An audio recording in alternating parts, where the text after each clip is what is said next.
Chapter 1805, Passing on Laws, 2, Mo Yen immediately became unhappy. She pouted her lips. Fine then. I want to help you, yet you don't even appreciate it and want to ground me. So much for my good intentions. Mo Yen was no longer in the mood to learn the sword anymore. She picked up her sword and left. Jian Chen shook his head helplessly as he watched Mo Yen walked away. Afterwards, he looked at Shiyu, and his eyes gradually deepened. He said, Miss Shiyu also seems to have comprehended the laws of the sword, right? Patriarch, I do indeed comprehend the laws of the sword. Shiyu straightened herself and answered honestly.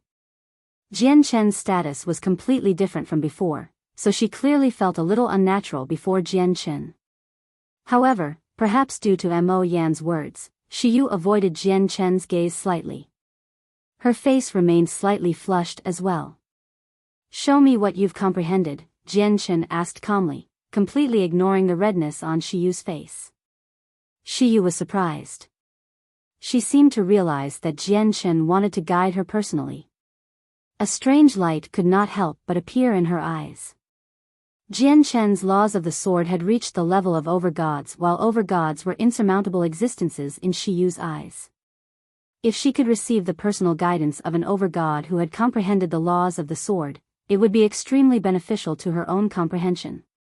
She might even be able to become a god in a single stroke. Shiyu immediately became slightly excited. However, she sucked in a breath soon afterwards and forcefully calmed herself down. Suddenly, Shiyu emitted a sharp sword chi. A dazzling sword had appeared in her hand. Its light surged as she slashed towards a fake mountain nearby with her full strength. This attack contained Shiyu's greatest comprehension of the laws of the sword.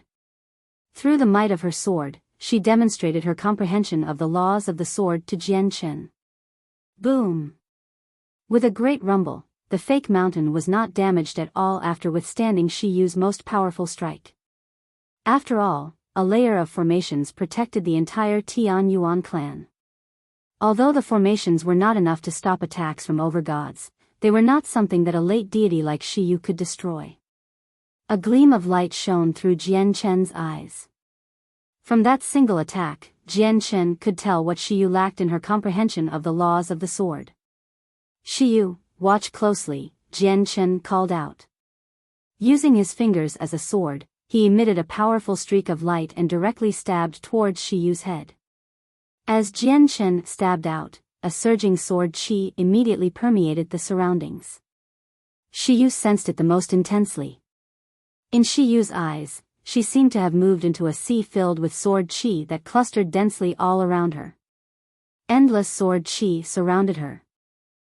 Every single strand of sword chi there seemed to represent a law of the world, and the countless sword chi seemed to form the laws of the world. At the very beginning, Shiyu was surprised, but she understood very soon. Jian Chen was passing on his own laws. He was using this method to invoke his comprehensions of the laws of the sword, displaying it to her in the simplest fashion possible. Shiyu could not help but close her eyes.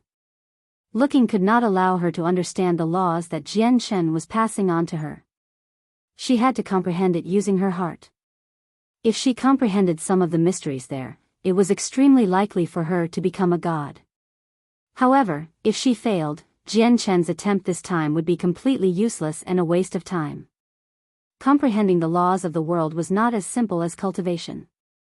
To cultivate, a person only needed to ingest a few heavenly resources, and they would be able to increase their cultivation with the energy within. On the other hand, there were no shortcuts to comprehending the laws of the sword. It would all be up to the individual. Even after ingesting heavenly resources that assisted comprehension like comprehension tea, personal comprehension was still required to understand the mysteries within there. It would not directly increase a person's comprehension of laws. The sword chi from Jian Chen's fingertips stopped before Shiyu's forehead, and the sword chi slowly dispersed. Jian Chen pulled back his hand, and he stared at Shiyu, who currently had her eyes closed. Around half an hour later, Shiyu finally opened her eyes. There was a sliver of understanding in her eyes. Do you understand? At the same time, Jian Chen asked her. Shiyu looked over and saw Jian Chen standing next to a pond nearby with his back towards her. There was a gentle breeze that blew his hair around while his white robes fluttered gently as well. He seemed slightly otherworldly. Shiyu's eyes suddenly narrowed as she stared at Jian Chen's back. Somehow, she seemed to sense an indomitable presence from Jian Chen's back. I understood a little, but there's still a lot I don't understand, Shiyu said gently as her emotions were mixed. Jian Chen slowly turned around and stared at Shiyu with reassurance. He said, since you've understood a little, it means that your affinity for comprehension is extremely great. It won't be a waste for me to guide you. Suddenly, Jian Chen pointed a finger towards the sky. A huge streak of light shot out directly towards the sky. At the same time, an even more powerful sword intent radiated from his body, enveloping the entire Tian Yuan clan in a single instance. The sword intent did not just stop there. Instead, it rapidly expanded throughout the city with lightning speed. Eventually, it enveloped the entire city, shocking everyone around. What powerful sword intent! It's from the patriarch of the Tian Yuan clan. What is he doing? This is definitely the laws at the level of Overgod. It's the Overgod from the Tian Yuan clan. Whether it was the gods of other clans or the people who had settled down in the city temporarily, they all gazed in the direction of the Tian Yuan clan in shock. Mo Ling and Ando Fu hurried over within the Tian Yuan clan as well. They watched from the distance as Jian Chen pointed his finger towards the sky as he stood next to the pond. Shock filled their faces as well. Jian Chen had already closed his eyes, connecting himself with the laws of the sword in the surroundings as best as possible. He maintained his posture for around 10 minutes before finally opening his eyes. At that moment, his pupils had lost their original black. They shone with dazzling, silver-white light. They seemed as bright as lanterns when the white eyes and pupils fused together. At that moment, Jian Chen slowly guided his finger through the air. As his finger moved, the formations on the fake mountain in the distance immediately collapsed. A huge slash gradually appeared there. The mark on the fake mountain grew longer and longer as Jian Chen's hand moved. It flickered with light, and it seemed to contain a mysterious power. A sliver of exhaustion appeared on Jian Chen's face after creating the mark, as if leaving behind the slash on the fake mountain had taken a great toll on him. The slash contains all my comprehension of the laws of the sword. It'll just depend on your affinity for comprehension as for how long it will take you to become an overgod, Jian Chen said to Shiyu before leaving step by step with exhaustion. He directly made his way to the forbidden grounds. Shiyu stared at Jian Chen's back as she felt greatly touched. Her lip quivered gently. She seemed to want to ask Jian Chen why he wanted to help her like this, but in the end, she held back her desire to do so. She understood that even many disciples could not enjoy something like passing on laws, as it simply took too great of a toll on the person who was passing on the laws. Even when a few masters would use a method like this for their disciples, the masters would only pass on a portion of their laws. However, according to Jian Chen's words, he seemed to have engraved all his comprehension of the laws of the sword there. If all the mysteries in the slash could be comprehended, she would directly be able to become an overgod. Chapter 1806. A God King's treasure. Mo Ling and Ando Fu naturally saw Jian Chen leave behind a mark for comprehending the laws of the sword for Shiyu as they were standing to one side. They had their own thoughts about the matter. Currently, Mo Ling's emotions could only be described as overjoyed, while Ando Fu was filled with envy. He sighed to himself. Just why did his Ando clan not possess a great woman like Shiyu? If Yuer can end up marrying the patriarch, it would be a joyous matter, thought Mo Ling. He was filled with anticipation. Although he knew that Jian Chen was already married, having several wives was very common in the saints' world. As a matter of fact, a woman having many husbands in the saints' world was common as well. Currently, in the forbidden grounds of the Tian Yuan clan, Jian Chen, Shangguan Mu'er, Xiao Jin, Xiao Ling, the White Tiger, Nubis, Rui Jin, Hong Lian, Heiyu, Xiong Zhong, and the others from the world of forsaken saints had all gathered together. Alright, this is all I know about the Saints' world so far. From today onwards, you can cultivate in the Tian Yuan clan in peace. This clan was founded for you in the first place. Jian Shen told everyone all he knew about the Saints' world as he sat on the ground. Since they had come to this world, they had to understand everything important about it. Jian Shen, have you heard any news of our Dragon and Phoenix clans? Rui Jin asked. Anticipation filled his eyes. The three of them had assisted and protected Jian Shen with everything they had back on the Tian Yuan continent just so that they could find their clansmen. This was because they had come across the winged tiger god from the ancient times back in the lower world. The winged tiger god had told them before that if they wanted to find their clansmen, they had to follow Jian Shen. Jian Shen was their only hope for reuniting with their clansmen. It was exactly because of this that they treated Jian Shen's life with even more importance than their own back on the Tian Yuan continent. Senior Rui Jin, don't worry. Although I haven't heard anything about the two clans right now, please believe me. I will devote myself to finding your clansmen, Jian Shen swore to Rui Jin, Hong Lian, and He Yu. Hong Lian was wearing her fire-red dress. Her face darkened as she sighed gently. Don't get too optimistic about our clansmen, Rui Jin. Back when our clansmen followed the beast god up to the higher world, the strongest of them were only saint emperors. It's probably very difficult for them to survive with such weak strength. We don't even know if our clansmen are still around or not after so much time. I believe that they're still around because they followed the ancient winged tiger god up to the higher world, Jian Shen said confidently because he understood that the winged tiger god from the ancient times was not as simple as it seemed on the surface. I hope so, Hong Lian said softly. Only after listening to Jian Shen's explanations did she understand the vastness of the saints' world. Just the cloud plain could be described boundless. And the saints' world had a total of 49 great plains and 81 great planets. Big brother, I miss Master so much, Xiaoling said while choking back her tears. Deep yearning filled her eyes. Jian Shen immediately comforted her before conversing casually with everyone else. Afterwards, everyone dispersed. Apart from Xiaoling and Xiao Jin, who had run out eagerly, everyone entered seclusion.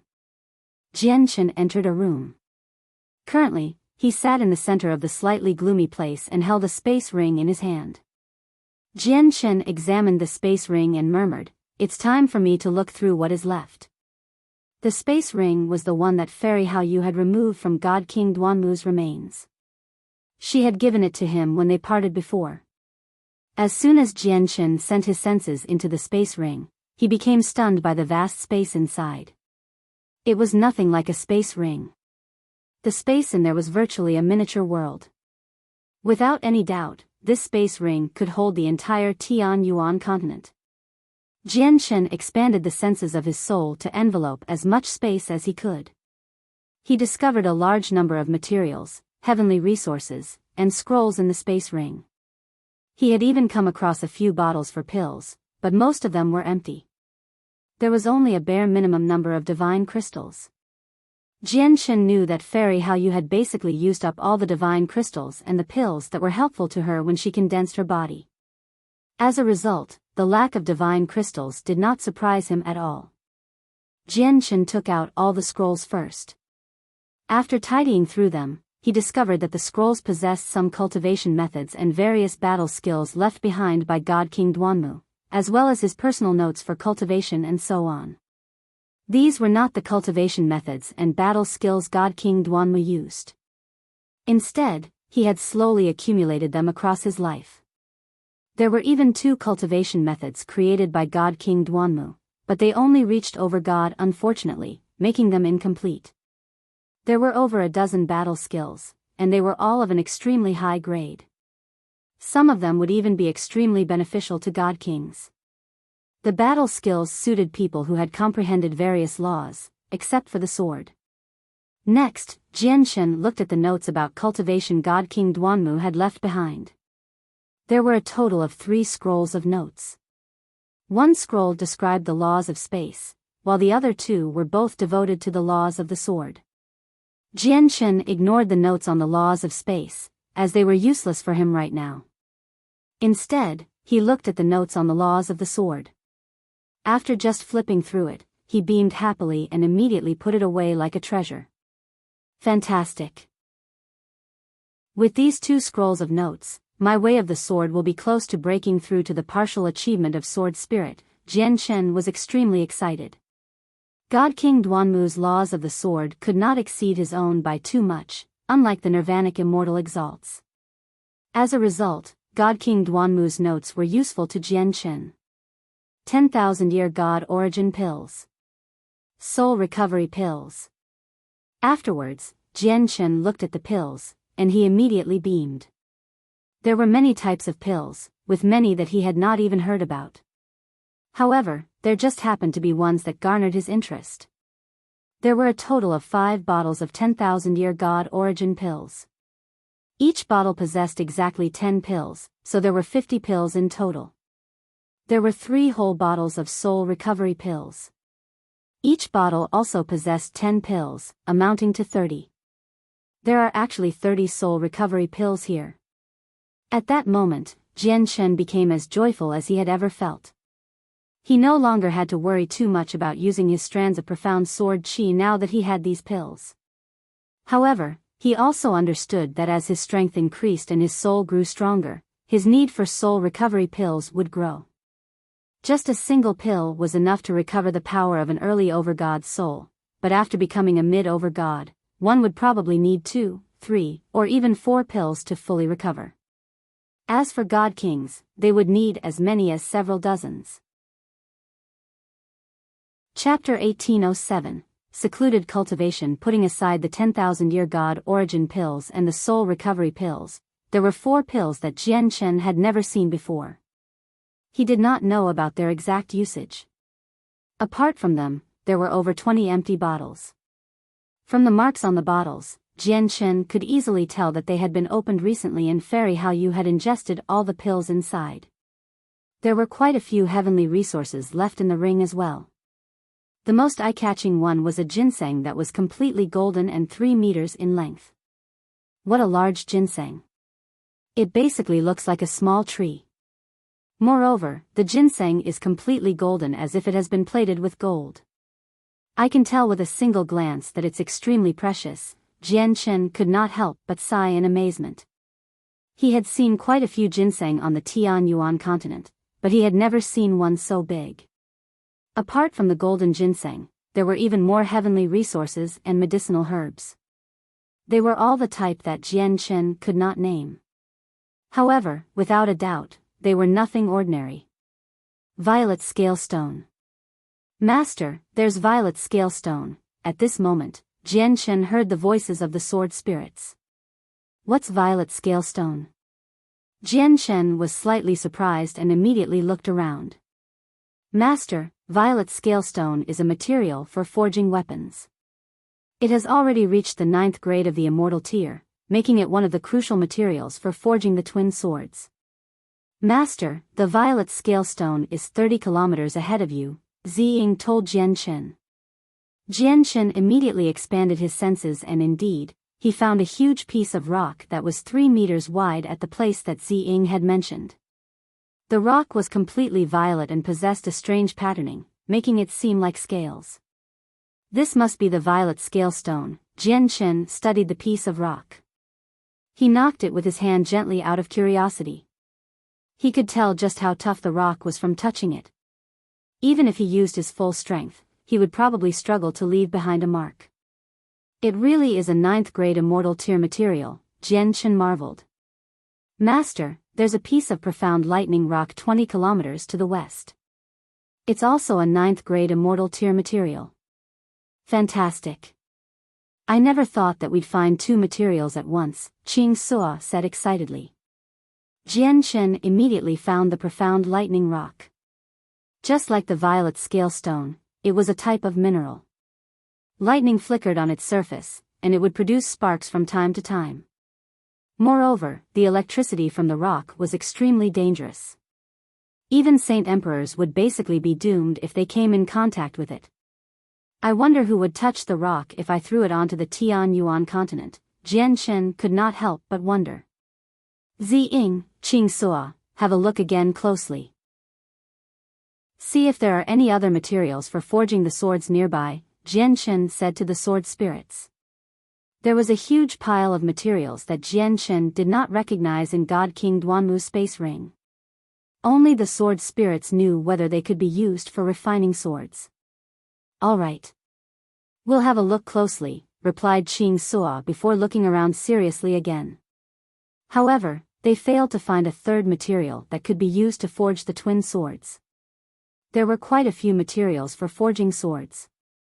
As a matter of fact, there were many of them.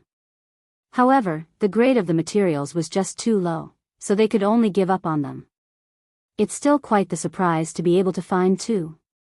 We can slowly collect the other materials later, Jianchen said in satisfaction before putting the space ring away. Afterwards, Jianchen called for Mo Ling and gave him a portion of the cultivation methods and battle skills. He used them as the cultivation methods that the Tian Yuan clan could provide. Once a member of the clan had made great contributions to the clan, they could use their merit to exchange for the cultivation methods. Jianchen left the better, remaining cultivation methods and battle skills on a stone table in the Forbidden Grounds so that the people from the Tian Yuan continent could choose whatever they wanted once they emerged from seclusion. Afterwards, Jianchen told Mo Ling and Ando Fu about how he wanted the clan to develop in the future before leaving all the matters of the clan to them. On the other hand, he entered seclusion. Jianchen sat in the room as the huge, golden ginseng he had found in God King Duanmu's space ring was placed beside him. Not only had he found 50 10,000-year God origin pills in God King Duanmu's space ring this time, but he had also found a large number of heavenly resources, including the golden ginseng. A supreme God King had collected all these heavenly resources, so they were of extremely high grade. The heavenly resources he had collected from the Xianhuang microcosm could not match up to them. As a result, he wanted to see if he could reach the 11th layer of the chaotic body through these heavenly resources and the 50 10,000-year God origin pills. The medicinal effects of the golden ginseng will probably be very violent and powerful. But my chaotic body has already reached the 10th layer, so it's naturally not a problem for me to withstand it, Jianchen murmured before directly ripping off a root from the ginseng and wolfing it down. Immediately, droplets of golden fluid rolled down from the corner of his mouth with energy. As the energy radiated from the golden juice, the entire room became filled with energy. The only problem was that the energy was extremely powerful and violent. Many heavenly resources possessed overbearing tough effects, so very few people ever consumed them directly. They were basically all refined into pills, and their brutality was removed by combining them with other medicinal herbs so that their effects were gentler. Probably only other cultivators who possessed a body as tough as Jianchen's would be able to wolf down heavenly resources as recklessly as him. Jianchen used his hand to wipe the corner of his mouth and swallowed all the juice. He did not let a single droplet go to waste. As the root reached his stomach, they exploded within him like gunpowder. Wild and brutal energy wreaked havoc within him, rampaging through his flesh and organs. Originally, Jianchen believed he could easily endure the medicinal effects of the golden ginseng with the toughness of his 10th layer chaotic body. However, only now did he suddenly realize that he had underestimated the ginseng too much. The effects were so violent that Jianchen had never seen anything like it before. Jianchen's body shook wildly as he furrowed his brows tightly. The pain was so intense that even his face had paled slightly. What wild energy, Jianchen thought. He gritted his teeth as he devoted himself to refining the energy. It was an extremely arduous process for Jianchen to refine the energy within the root. With his ability, he spent an entire month to completely refine all the energy. Jianchen did not stop. He pulled off a second root, and without even frowning, he directly threw it into his mouth. Chapter 1808, 15 years Jianchen refined the tremendous energy within the huge, golden ginseng. It was an extremely long and arduous process.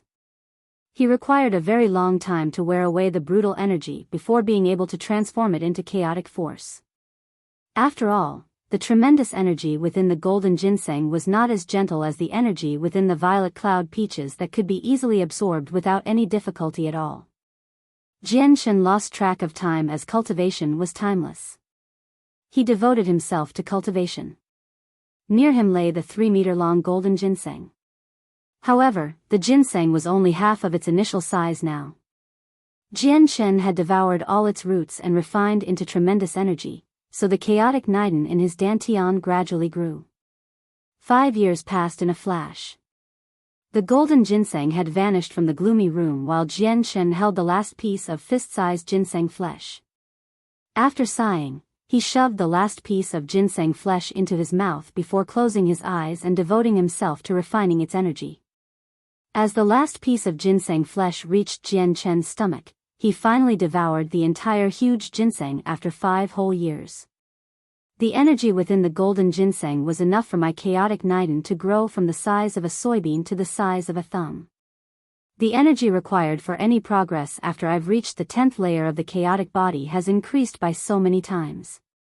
I wonder if the other heavenly resources from God King Duanmu's space ring and the 50 10,000-year God origin pills will be enough for me to reach the 11th layer or not, Jianshen thought. Even though early overgods posed no threat to him, and there was no need for him to even fear mid-overgods with his current strength, he was not a late overgod's opponent. He had managed to emerge victorious against the late overgod master Chanlong because the latter was a formation master. He was skilled at using formations against his opponents and not in open battles.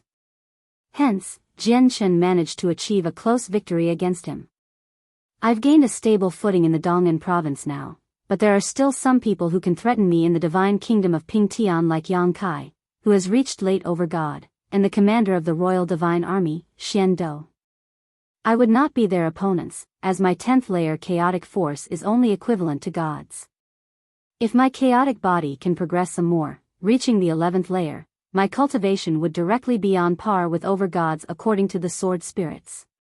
By then, will there still be any more overgods that are my opponent?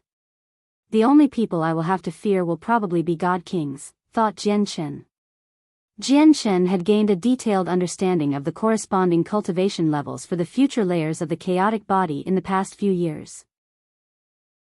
The 11th layer of the chaotic body was equivalent to Xian immortals in the immortals world, and Xian immortals were equivalent to overgods in the saints world. If he reached the 12th layer, he would be equivalent to the 9 heavenly Xian immortals of the immortals world. 9 heavenly Xian immortals were equivalent to God Kings in the saints world. The 12th layer was also the peak of the partial achievement of the chaotic body. Surpassing the 12th layer and reaching the 13th would be equivalent to reaching the major achievement. The chaotic body had a total of 18 layers, and the 13th to the 18 layers were all a part of the major achievement. The 13th layer of the chaotic body was equivalent to immortal monarchs in the immortals world, which were equivalent to infinite primes in the saints world. Although the cultivator's strength would increase substantially with each layer of the chaotic body, the difference between minor cultivation levels in the primordial realm was also extremely great. As a result, once he reached the 13th layer of the chaotic body, his strength would progress very slowly. Below the primordial realm, each layer of the chaotic body would be equivalent to a major cultivation realm or even several of them. However, the 13th layer, 14th layer, and 15th layer would all correspond to infinite primes due to the huge disparity between each cultivation level. The 16th, 17th, and 18th layers would correspond to chaotic primes of the saints world. However, due to the power of the chaotic body, people who had reached the 18th layer would be able to hold their ground against regular grand primes, even though they were only peak chaotic primes technically. Beyond the 18th layer was the great perfection of the chaotic body, which only existed in the legends. No one had ever managed to reach the great perfection of the chaotic body, including the few people with the innate chaotic body throughout the history of the immortals world. I have to reach the 11th layer as soon as possible, Jianshen made up his mind. After devouring the golden ginseng, he immediately removed other heavenly resources from God King Duanmu's space ring and wolfed them down. Who knew whether Weiner Yen would ask for other experts of the Earth Spirit sect to move against him now that they had fallen out? As a result, he always felt pressured. Only when he became even more powerful could he be free from worry. A few decades were less than a split second to the Dong'an province that had already existed on the land of the Cloud Plain for several 100,000 years. Now, Jian Shen had already been in seclusion for 15 years. Although Jian Shen never appeared within the clan during this period of time, the impression he had left in the hearts of the other clans in the city remained the same. The name of the Tian Yuan clan had completely spread across the divine kingdom of Ping Tian, so everyone knew that a Tian Yuan clan had appeared in the Dong'an province. Moreover, their patriarch had defeated the over-god of the Weiner clan, and the clan had claimed the entire province as their land. It was to the point where even the royal capital would not interfere with anything that happened in there. As a matter of fact, quite a few people heard about the Tian Yuan clan of the Dong'an province in the neighboring countries as well, leading to quite a few people feeling admiration for them. The Tian Yuan clan had become the insurmountable existence within the Dong'an province now. As for Mo Ling and Ando Fu, they basically managed all the affairs in the clan as Jian Shen was in seclusion. As a result, they had become authoritative members of the clan, and they were people who could shake up the entire province wherever they went.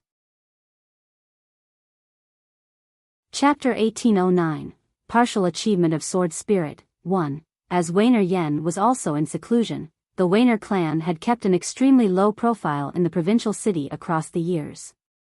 The two gods of the Weiner clan waited for Weiner Yen to emerge quietly.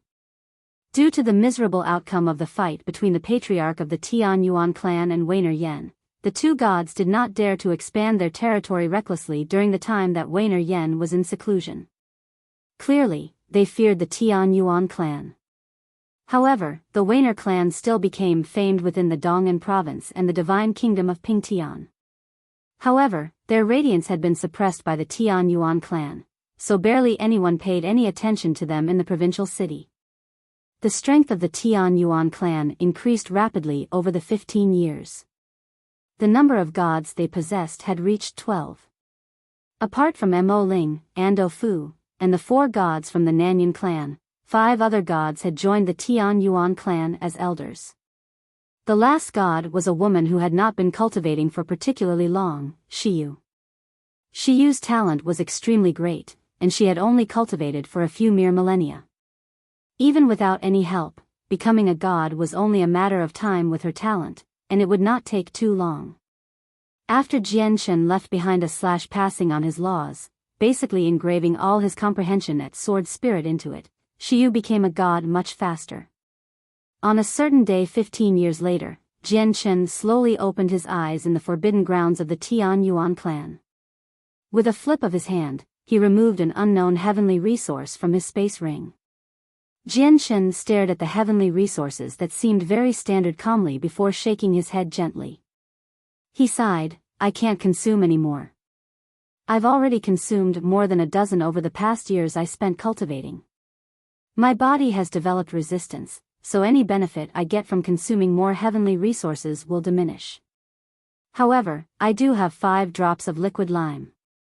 Liquid lime has the wondrous effect of cleansing the body of residues from consuming too many pills and the resistance developed from using too many heavenly resources," Jian Shen murmured gently.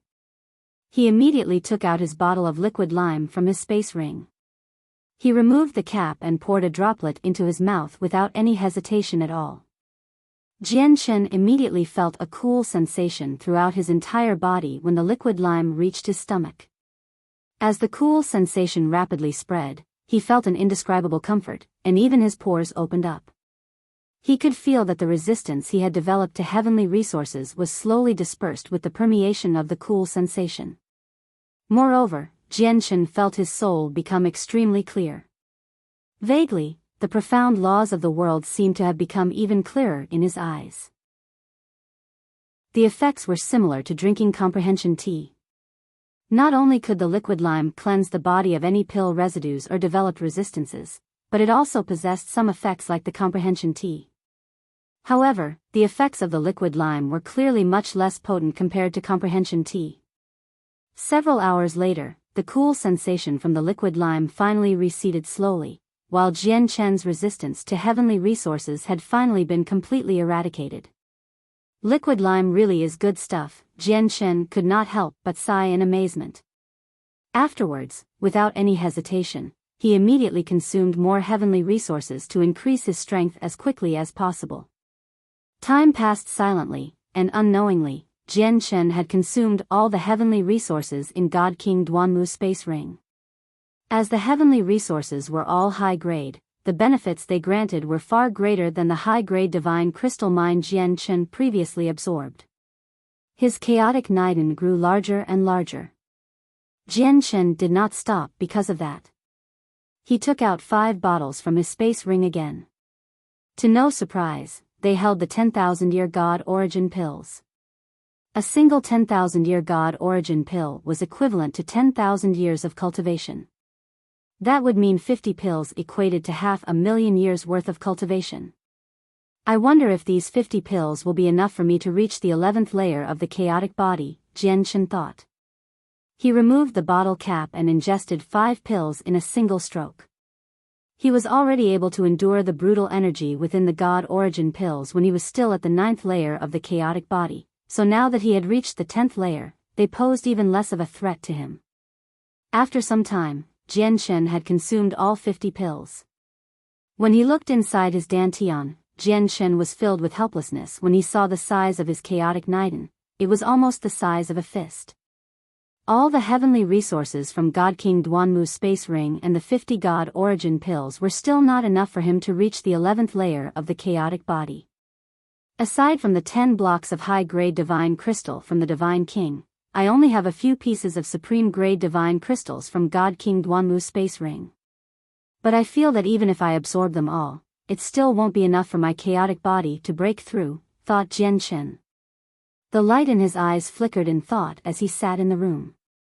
A while later, Jian Shen made up his mind. His eyes became determined, and he suddenly stood up, making his way out of the room.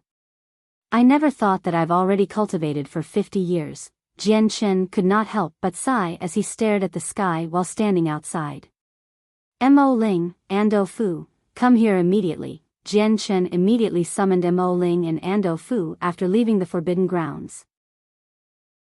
Very soon, Mo Ling and Ando Fu arrived before Jian Shen at the same time. However, there were 10 other gods aside from the 2 of them. Greetings to the Patriarch. A total of 12 gods stood before Jian Shen and bowed towards him. Jian Shen glanced past them and discovered that there were a few people he had never seen before among them. He immediately understood them to be outsiders that had joined the Tian Yuan clan. Afterwards, Jian Shen looked at the white-clothed Shiyu. He could not help but smile faintly, and he said in some relief, Shiyu, you really haven't disappointed me. You've become a god in such a short amount of time. Chapter 18:10, Partial Achievement of Sword Spirit, 2, It's all thanks to the Patriarch's kindness. If it were not for the Patriarch's assistance, I would have never been able to become a god so soon. Shiyu clasped her fist towards Jian Shen as the light in her eyes flickered. Unknowingly, her opinion of Jian Shen had changed silently. Jian Shen was quite indifferent to how Shiyu behaved towards him. After nodding slightly, he looked towards Mo Ling and Ando Fu. He said to the 2 of them, I'm going to be leaving for some time. During this period, you 2 will keep up the management of the clan. If there's anything important, crush this jade talisman. As he said that, he passed a talisman to Mo Ling. The talisman contained a sliver of the power from his soul. Once the talisman was shattered, he would sense it. Yes, Patriarch. Mo Ling stowed the jade talisman away carefully. Shiyu trembled undetectably when she heard that Jian Shen would be leaving. At that moment, she felt dispirited for some reason. Afterwards, Jian Shen told the people some more things before directly leaving the Tian Yuan clan. Shangguan Mu'er and the others were all in secluded cultivation within the Forbidden Grounds. He did not take anyone with him. He was moving alone this time. Only the 7-colored heaven-devouring beast was an exception. It remained within the bright moon divine hall, lying gently on Kaiya's casket like a royal guard. Sigh. Kaiya, I wonder when you'll awaken. However, I have completely no clue just what has happened to her. I'll have to ask the overgods to have a look once I go to the royal capital in the future. Let's see whether they know a method to cure Kaya, Jianchen thought. He had inspected Kaya's conditions closely and many times in the past. She clearly was not injured.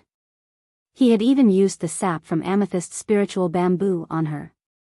The sap from the bamboo was something for healing injuries to the soul. Even if Kaya's soul was severely damaged, a single drop would be more than enough for her to make a full recovery with her strength. However, the sap had been like a drop in an ocean when he used it on her. It did not have any effects at all, making Jianchen very confused. Even the sap from amethyst spiritual bamboo was useless on Kaya. There are only two possibilities for this. One is that the sap of amethyst spiritual bamboo is not enough for Kaya's soul to be healed, while the second one is that Kaya's soul is not injured at all, Jianchen murmured. He naturally believed it was the second reason. As a result, he was helpless about Kaya's current predicament. Before long, Jianchen arrived in front of God King Duanmu's dwelling again. Even though it had already been several decades since the commotion the dwelling caused, the place was still extremely busy and continued to attract many cultivators from distant lands. As a result, many people entered and exited the place basically every day.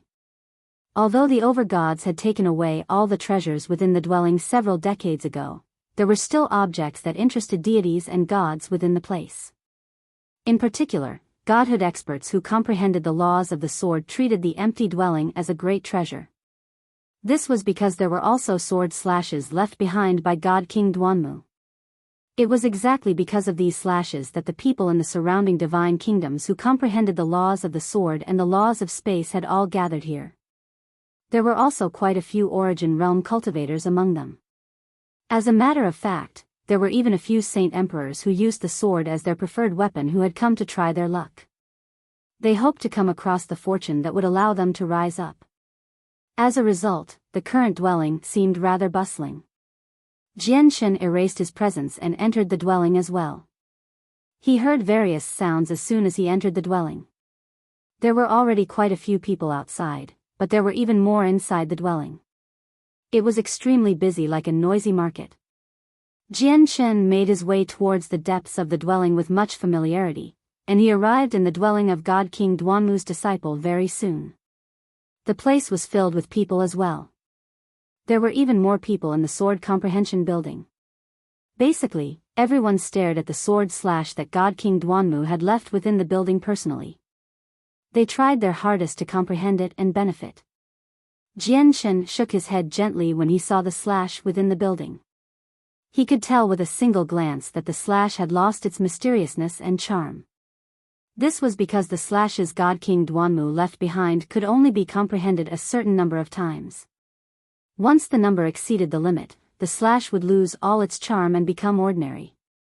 It would be very difficult to benefit from it no matter how it was studied.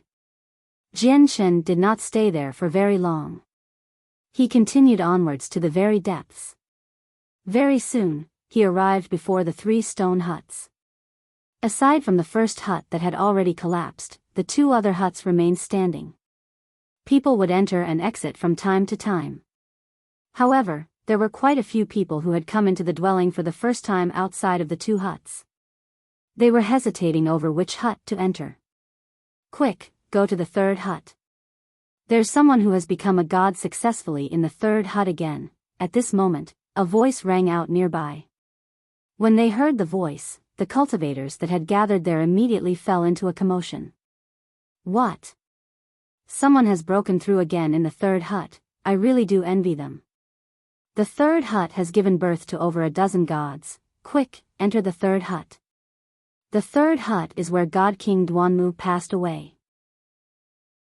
The comprehension of laws from his past life remains there.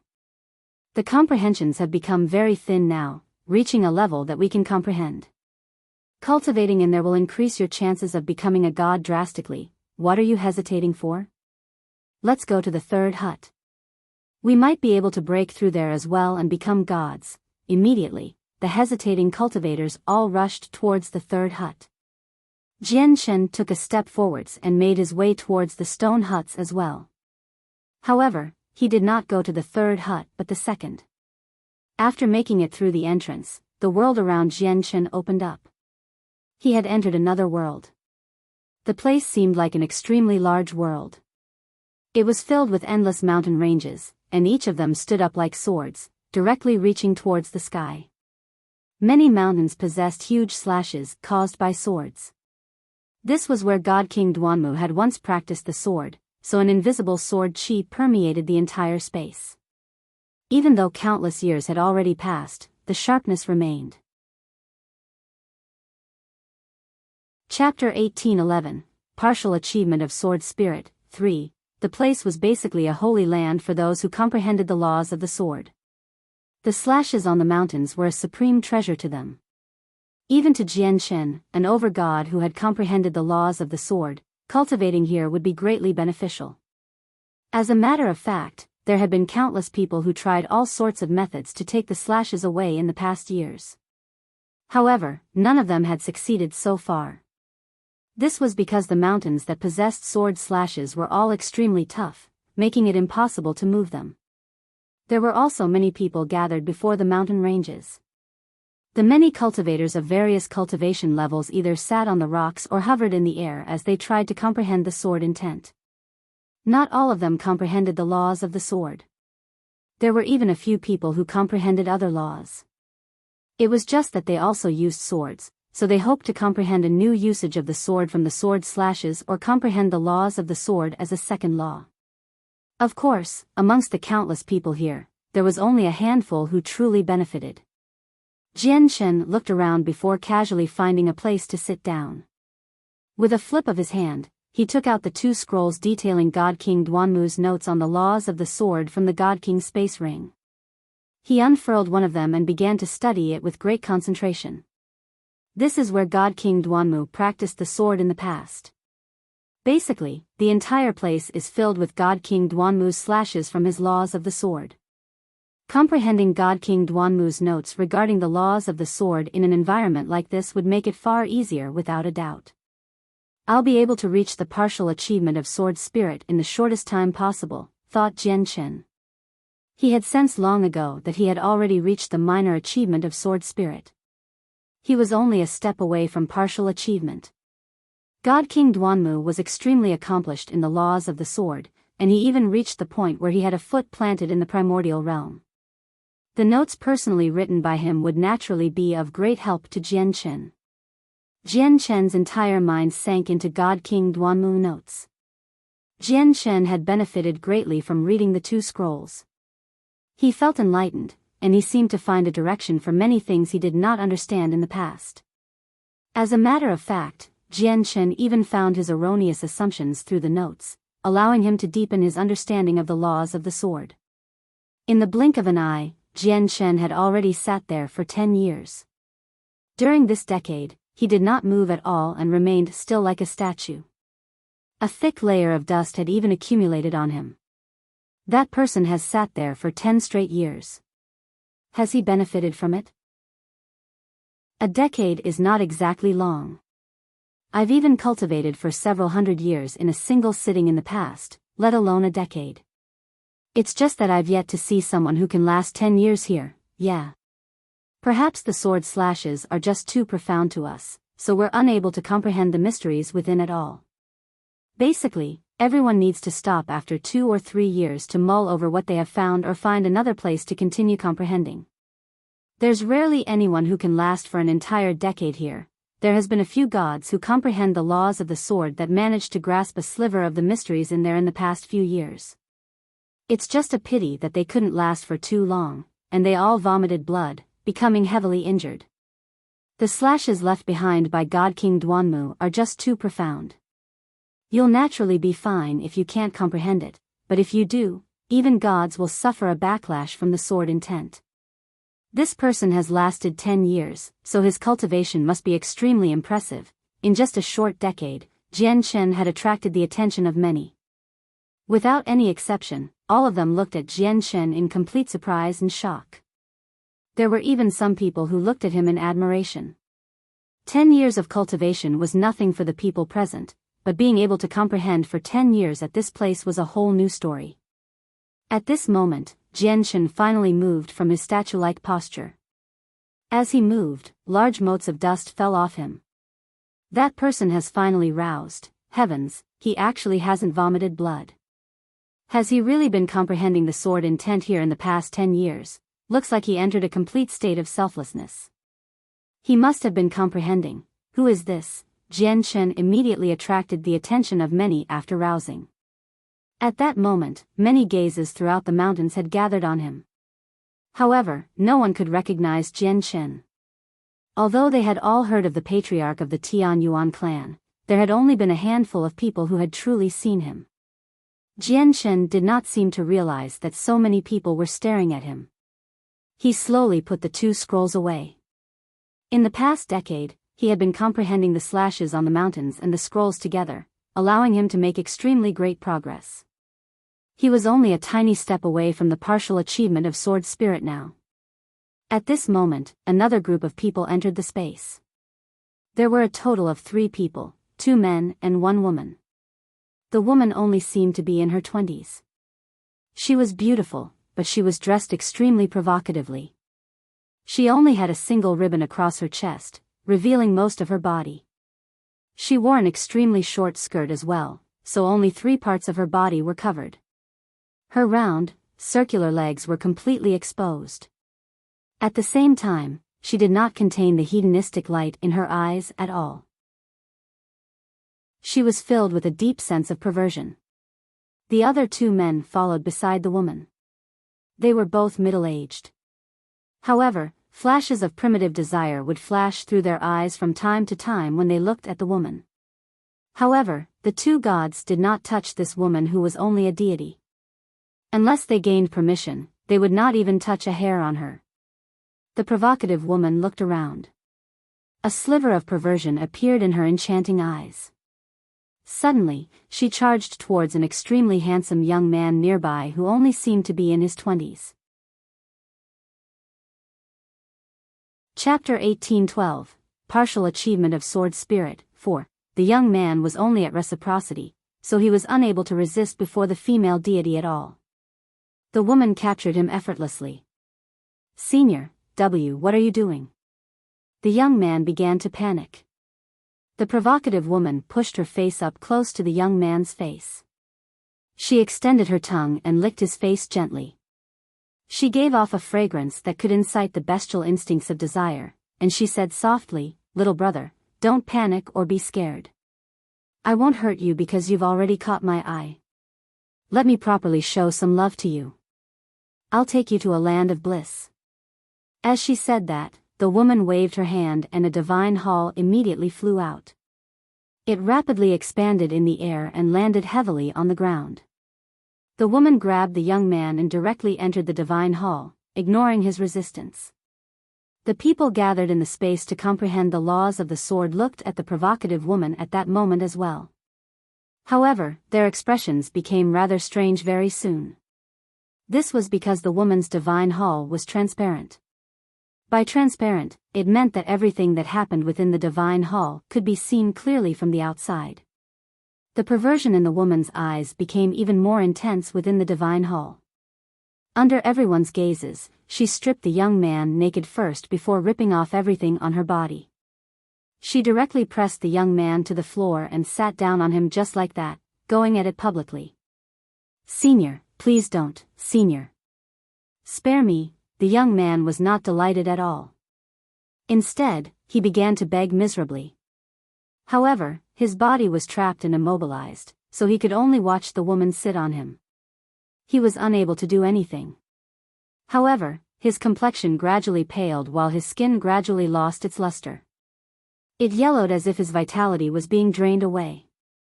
On the other hand, the woman was ruddy. She was in high spirits as if she had just eaten something nourishing. 2. So shameless, what a shameless person. There were also quite a few women in the space. Their faces all reddened slightly when they saw this repulsive sight, and they cursed. "Humph, you're looking to die. The two middle-aged men who had come in with the provocative woman immediately became angered when they heard these statements. One of them called out coldly, and a huge axe appeared in his hand. He swung it towards a few women. The huge axe cleaved through the air and sent a demonic aura towards the women. The women had not even reached the level of gods, so they completely lacked the strength to fend off an attack from a god. They all paled in fright. Great-grandfather. At this moment, one of the women called out. Nearby, the eyes of an old man who sat on a mountain peak snapped open. The moment he stood up, a sharp sword chi immediately began to radiate from him. He wielded a sword and directly sent a sword chi towards the axe. Boom! The demonic aura produced by the middle-aged man immediately dispersed while the sword chi dulled slightly as well. However, it did not disperse and instead continued towards the middle-aged man with lightning speed. A god who has comprehended the laws of the sword. The expression of the middle-aged man with the axe changed. He immediately swung out a second time and dispersed the sword chi. However, he could not help but take a small step back. At the same time, fear flooded his gaze towards the old man. At the same time, Jian Chen's eyes narrowed. He could not help but properly study the old man in interest. My great-granddaughter is not someone you can hurt. Moreover, you're literally offending the public by letting something so repulsive happen before everyone. I'll teach you all a proper lesson today. The old man wielded his sword as he radiated with powerful sword chi. He strode through the air and rapidly moved towards the two middle-aged men. He gave off quite the presence. We're from the Mo family. Sir, do you plan on going up against our Mo family? The middle-aged man with the axe growled sternly. The old man had comprehended the laws of the sword, so he was extremely powerful. He and his companion probably would not be this old man's opponent even when working together. The old man halted when he heard that they were from the Mo family. His face changed slightly, and he growled, "The Mo family? The Mo family from the divine kingdom of Qingyang?" The middle-aged men's faces could not help but brighten when they saw the old man respond like that. They could tell that he feared the Mo family. That's right. We're elders of the Mo family from the divine kingdom of Qingyang, the middle-aged man with the axe said arrogantly. At the same time, he took out a token that displayed his identity. Fear immediately appeared in the old man's eyes when he saw the token that represented an elder of the Mo family. He snorted coldly and arrived before one of the young women and stood in front of her to protect her. Clearly, he was afraid of provoking the Mo family. Great-grandfather, that woman is so shameless, the woman behind the old man said with resentment. Enough. Don't mention this again. The Mo family is a clan with an over-god. They're not a clan that we can offend, the old man said to the woman secretly. His voice was filled with hopelessness. The people who originally planned on complaining as well all settled down after the middle-aged man revealed their identities. Fear appeared in their eyes as well. They clearly did not dare to provoke the Mo family from the divine kingdom of Qingyang. Jian Chen sighed gently at this sight. He stood up slowly and casually extended a finger towards the transparent divine hall. A tiny sword chi immediately shot out with that gesture, shattering the divine hall to pieces. The powerful shockwaves created forcefully separated the woman and young man as well. The woman could not help but become furious when someone got in the way of something she was enjoying very much. She immediately called out, "Who? Who is it? Are you sick of living? Woman, please have some dignity in the public. Don't do these offending things," Jian Chen said emotionlessly as he stood on a mountain peak. There was repulsion in his eyes as well. How dare you? The woman did not put on any clothes and just stood up like that. Just as she pointed at Jian Chen and was about to bellow out, she could not help but become stunned.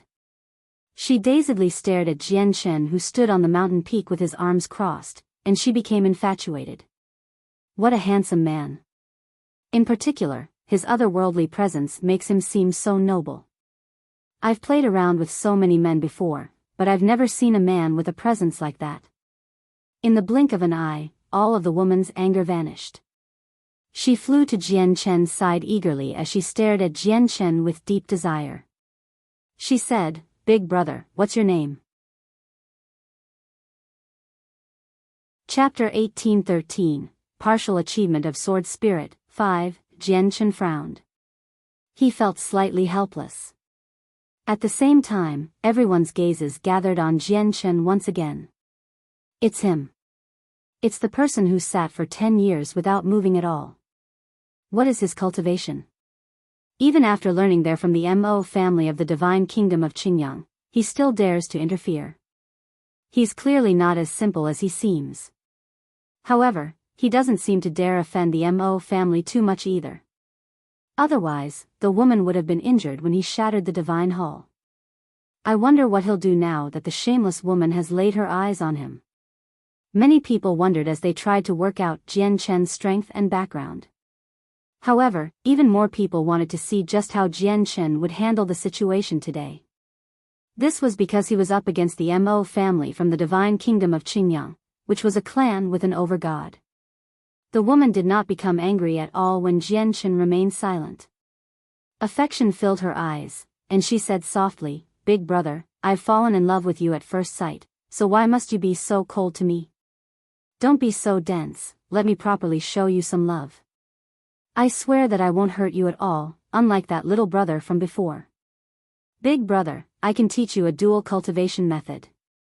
We only have to try it once, and our strength will increase drastically. I can guarantee you that you'll become infatuated with it once you try it." The woman from the Mo family stood behind Jian Chen and dazedly said to his back. She was filled with hope and desire. She was not telling any lies either because she had truly become deeply attracted by Jian Chen's bearing. "Piss off, or I'll show you what I can do," Jian Chen said coldly as heavy killing intent clashed through his eyes. The woman was only a deity.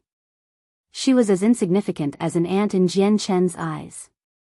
He could not bring himself to killing something so insignificant, but her actions had incited his killing intent. The woman from the Mo family realized that Jian Chen did not want to follow what she said when she sensed Jian Chen's killing intent. Her face could not help but darken. She planted her hands on her hips and said coldly, "I have good intentions yet you still turn me down. There hasn't been a single man that I've wanted who has managed to escape from me. You're mine for sure today. You'll become my sex slave." With that, the woman turned towards the two middle-aged men nearby and said, "Elders, please capture this person." The elders hesitated slightly before directly flying towards Jian Chen. Looks like the Mo family really doesn't have anyone good. Jian Chen was emotionless. A tiny strand of sword qi suddenly flashed near his fingers, shooting towards the woman's forehead like it was nothing. The woman was unable to put up any resistance at all before an over-god. A bloody hole appeared in her forehead, and in the blink of an eye, her soul had been wiped out. She collapsed while retaining the same posture. The two elders who flew over became stunned when they saw the bloody hole. Their eyes widened as disbelief filled their faces. They were not the only ones. Everyone in the space there became flooded with disbelief as well. She was a person from the Mo family, and she seemed to possess quite some status, yet Jian Chen had killed her without any hesitance at all. This left everyone deeply shocked. Why, you actually killed the second young lady." The two elders paled. They understood very well just what status the second young lady possessed in the Mo family. She was the person that the ancestor of the Mo family doted on, yet she had just died before the two of them like this. The ancestor would definitely become enraged. Jian Chen looked at the two elders and said coldly, "People of the Mo family, if you want to live for a little longer, you better watch yourselves in the Dong'an province. Do you know who you just killed? The ancestor will never let you go." The two elders did not dare to charge towards Jian Chen anymore. Instead, they yelled at him from afar. Both of them could tell that Jian Chen definitely had his reasons for being able to kill a person of the Mo family so fearlessly. "The ancestor of the Mo family just happens to have taken something from me. Go report to your ancestor that before long." Jian Chen, will be paying a personal visit, Jian Chen said. Although he had described it as a visit, it did not sound like a visit at all from Jian Chen's tone. What? Why, you're Jian Chen. Why, you're the patriarch of the Tian Yuan clan. The expressions of the two elders changed suddenly. They could not help but stagger backwards as shock filled their faces. At the same time, the expressions of all the cultivators gathered there changed drastically as well. Their eyes widened as they stared at Jian Chen in complete disbelief. Their hearts churned. What? He's the patriarch of the Tian Yuan clan. Heavens, is that what I heard? He's actually the patriarch of the Tian Yuan clan, Jian Chen. The patriarch of the Tian Yuan clan is basically someone who controls the Dong'an province. I've actually had the honor of seeing him personally.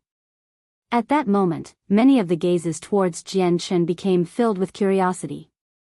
At the same time, there was admiration from the bottom of their hearts. Run! Run! The elders did not dare to say anything more. They glanced at Jian Chen in complete fear before turning around and fleeing desperately. They fled the dwelling as quickly as possible. They did not even bother about the woman's corpse. Jian Chen did not stop them and allowed them to escape. Although the ancestor of the Mo family had taken an item of his, this was a matter between him and the ancestor. He found no meaning in dragging gods into their conflict. At this moment, Jian Chen looked towards the old man who had stepped in earlier. He clasped his hands and said, "Sir, may I ask for your name?" The old man immediately became startled when he heard Jian Chen ask for his name personally. He hurried to return the gesture and said, "I'm Qi Qian. I come from the Kaiyang province of the divine kingdom of Pingtian. Greetings to the patriarch. Qi Qian, I see that you have some accomplishments with the sword. I was wondering if you were interested in joining my Tian Yuan clan. If you are willing, I will definitely assist you with everything I have so that you can become an over-god," said Jian Chen as he tried to rope in Qi Qian. This was because he had a vague feeling that Qi Qian's accomplishments with the sword would be far more than this. Qi Qian was overjoyed. He said emotionally, "Really? If I join the Tian Yuan clan, the patriarch will assist me in becoming an over-god?" Chapter 1814, Partial Achievement of Sword Spirit, 6, Naturally. Since I've made a promise to you, I will definitely follow through with everything I have so that you can become an over-god, given that your talent isn't too horrible, Jian Chen guaranteed. Although his current laws of the sword were only at the level of mid-over-god, he was confident that making Qi Qian an over-god would not be too difficult. Qi Qian was only a mid-god right now. There would be some time before he reached peak god.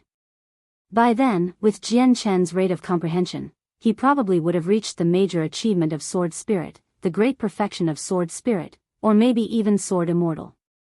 Even if something happened, and he remained at the partial achievement of sword spirit when Qi Qian reached peak god, he was still confident it would not be too much of a problem for Qi Qian to become an over-god with his full assistance. I should be leaving this place very soon. But before I do leave, I must increase the strength of the Tian Yuan clan some more. It's best if I can get an over-god to protect the clan personally. Only then can I guarantee the safety of the clan. However, I have to deal with the matter regarding the Weiner clan as well. If I can't settle it peacefully, it won't be my fault. Otherwise, they're a latent threat at all times, thought Jian Chen. Part of why he wanted to rope in Qi Qian this time was because he had a certain feeling that Qi Qian's future accomplishments would definitely be quite impressive. Jian Chen was uncertain why he felt this, but he believed it without any hesitation at all. At the same time, there was something else important. He had already made up his mind about leaving the Tian Yuan clan. He was a person of the immortals world after all. He had to return there someday. He was not born in the immortals world. As a matter of fact, he did not know anything about that world, but whether it was his cultivation method, his legacy, or the existence of the sword spirits, they all determined him to be a part of the immortals world. As a result, he had to strengthen the Tian Yuan clan before his departure. At the very least, he had to make it so that the Tian Yuan clan could exist stably for a very long time in the divine kingdom of Pingtian. Not only did the existence of the clan protect the people who had come up from the Tian Yuan continent with him, but it would have a direct connection to any other people who came up in the future. Although the tunnel to the Saints' world would drop a person to any of the 49 Great Plains or the 81 Great Planets in the Saints' world, Jian Shen believed that once he was powerful enough, he could change that. Alternatively, he could make it such that all the people who came up in the future from the Tian Yuan continent could gather in the Tian Yuan clan. Jian Shen's promise left Qi Qian overjoyed.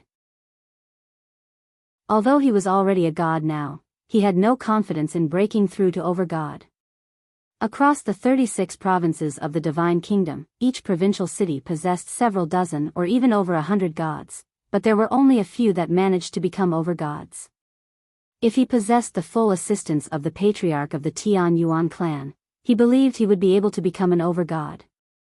However, Qi Qian showed some hesitance. He said to Jian Shen, "But patriarch, I already possess a clan in the Kaiyang province. I belong to the Qi family." Jian Shen waved his hand without minding it at all and smiled, "That's not a problem. You're still a part of the Qi family once you join the Tian Yuan clan. I am indebted to the patriarch. From today onwards, I will join the Tian Yuan clan," Qi Qian said politely. Many people would choose to join larger clans or sects for better cultivation methods or to break through to higher cultivation realms in the Saints' world. Qi Qian was only making a similar decision today. With my age and talent, the people from very powerful clans and sects may not necessarily want me. Even if I do make it in out of luck, I probably wouldn't receive much focus at all. I'll just end up running my course. Although the Tian Yuan clan cannot be compared to those clans and sects, it's enough as long as the patriarch of the Tian Yuan clan will assist me in becoming an over-god. At the same time, joining the Tian Yuan clan benefits me in another way as well because I won't have to worry about the revenge from the Mo family. The Mo family of the Divine Kingdom of Qingyang are known for their vengeful behavior. They're also extremely unjust. I wonder if the two elders of the Mo family will remember what I said and did today, Qi Qian thought. Qi Han greets the patriarch. At the same time, the great-granddaughter behind Qi Qian came forward and bowed politely towards Jian Shen. Many people in the surroundings looked at Qi Qian with deep envy. After all, Qi Qian did not join the Tian Yuan clan like any other person today. The patriarch had personally invited him and guaranteed to help him break through to over-god. After revealing his identity, Jian Shen's status in the space immediately became extremely special. Everyone no longer looked at him as casually and boldly as before. Instead, their gazes were filled with respect and reverence. This was because he was an over-god, as well as the person who held absolute power in the Dong'an province. Afterwards, Jian Shen gave Qi Qian an identification token that represented his position as an elder of the Tian Yuan clan before continuing his comprehension. In the blink of an eye, Jian Shen had reached the end of his second decade. After spending 20 long years comprehending here, the sword qi that permeated the space there became abnormally powerful all of a sudden, making all the cultivators present feel like they had sunken into a sea of swords. It was like a layer of invisible sword qi surrounded them. The sword qi permeated every corner of the space, and it was to the point where the origin energy in the surroundings seemed to be infected, causing it to sharpen in that instance as well. Everyone stopped cultivating and used their powerful origin energy to protect themselves, isolating themselves from the invisible sword qi the best they could.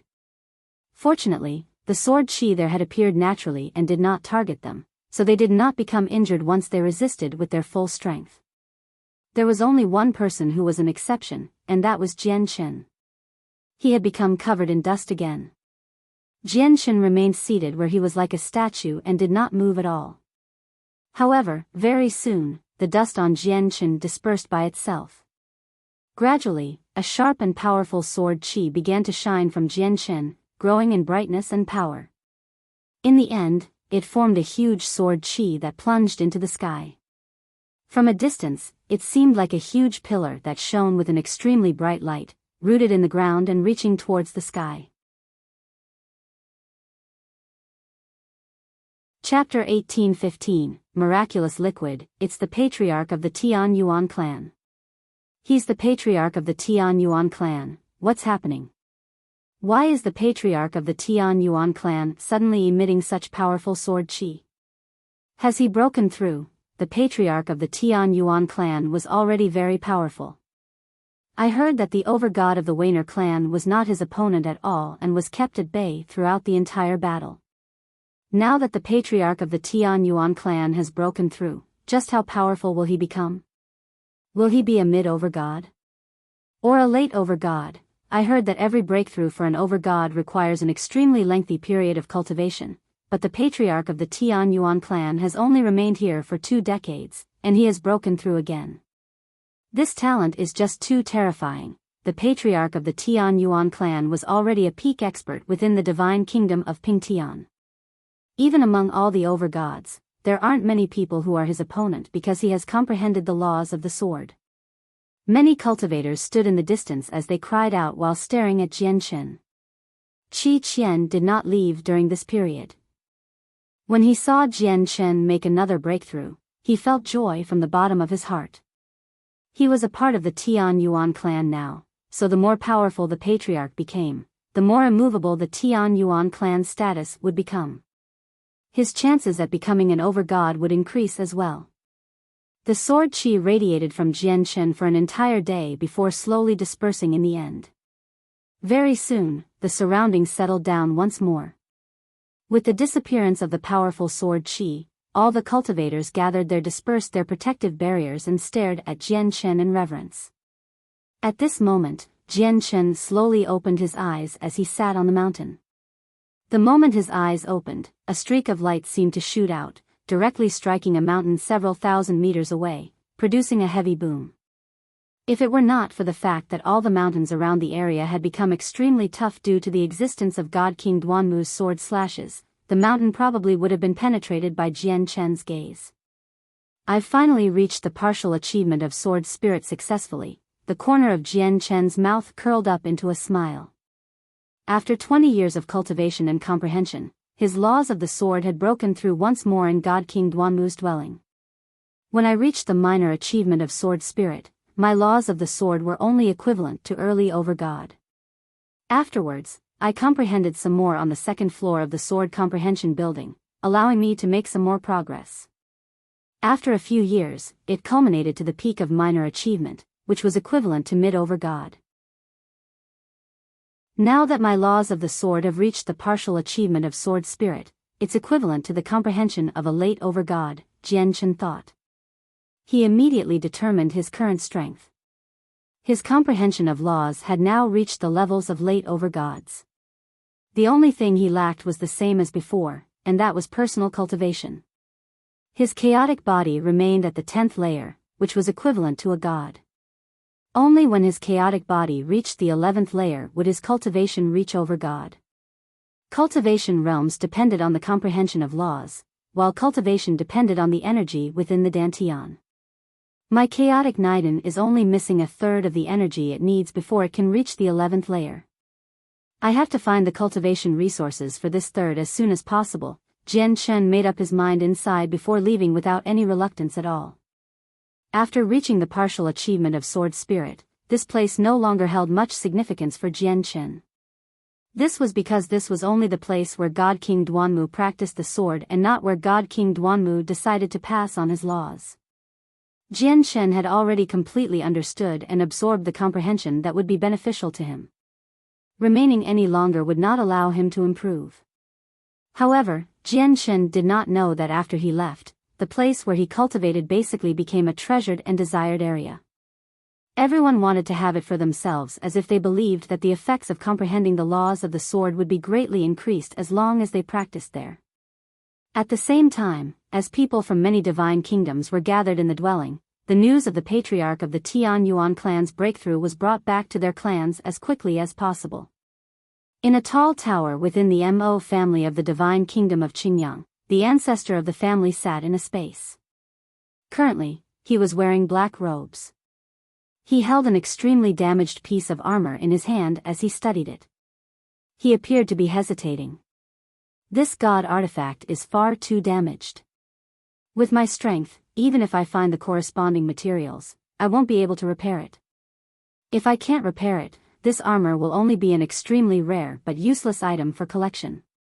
I can sell it to those large sects or clans and benefit greatly, but it's a god artifact after all. Even if it's damaged, it's rather regretful for me to just sell it like that. That's because the things that those clans and sects will offer to me probably won't be enough for my strength to increase. No matter how many divine crystals and heavenly resources I possess, my strength won't increase at all as long as I can't make a breakthrough in my comprehension of laws. However, if I can repair the armor, my strength will directly increase, thought the ancestor as he hesitated. Jian Chen killed my beloved descendant, taking much delight from me. That's unforgivable.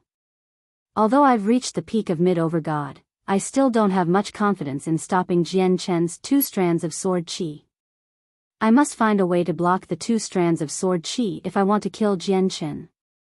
But I can only stop the sword qi if I reach late over-god or get many over-gods to work with me. It's very difficult for me to make a breakthrough in my cultivation while finding other over-gods to fend off Jian Chen with me is extremely difficult as well.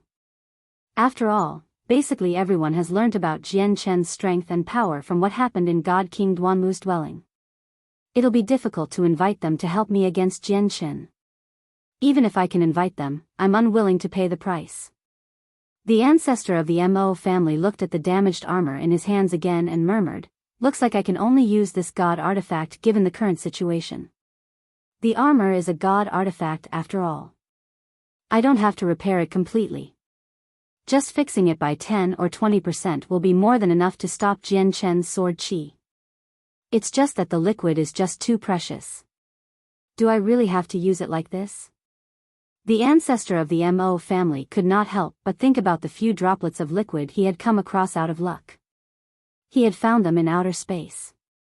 When they floated quietly in space, they gave off a strange pulse. The ancestor of the Mo family did not know what the liquid was, but he did know that it was extraordinary. As a result, he collected it in delight. Afterwards, he experimented with it for countless years and finally discovered their unique property, and that was to repair. He did not know how powerful the liquid was and whether it could repair god artifacts or not.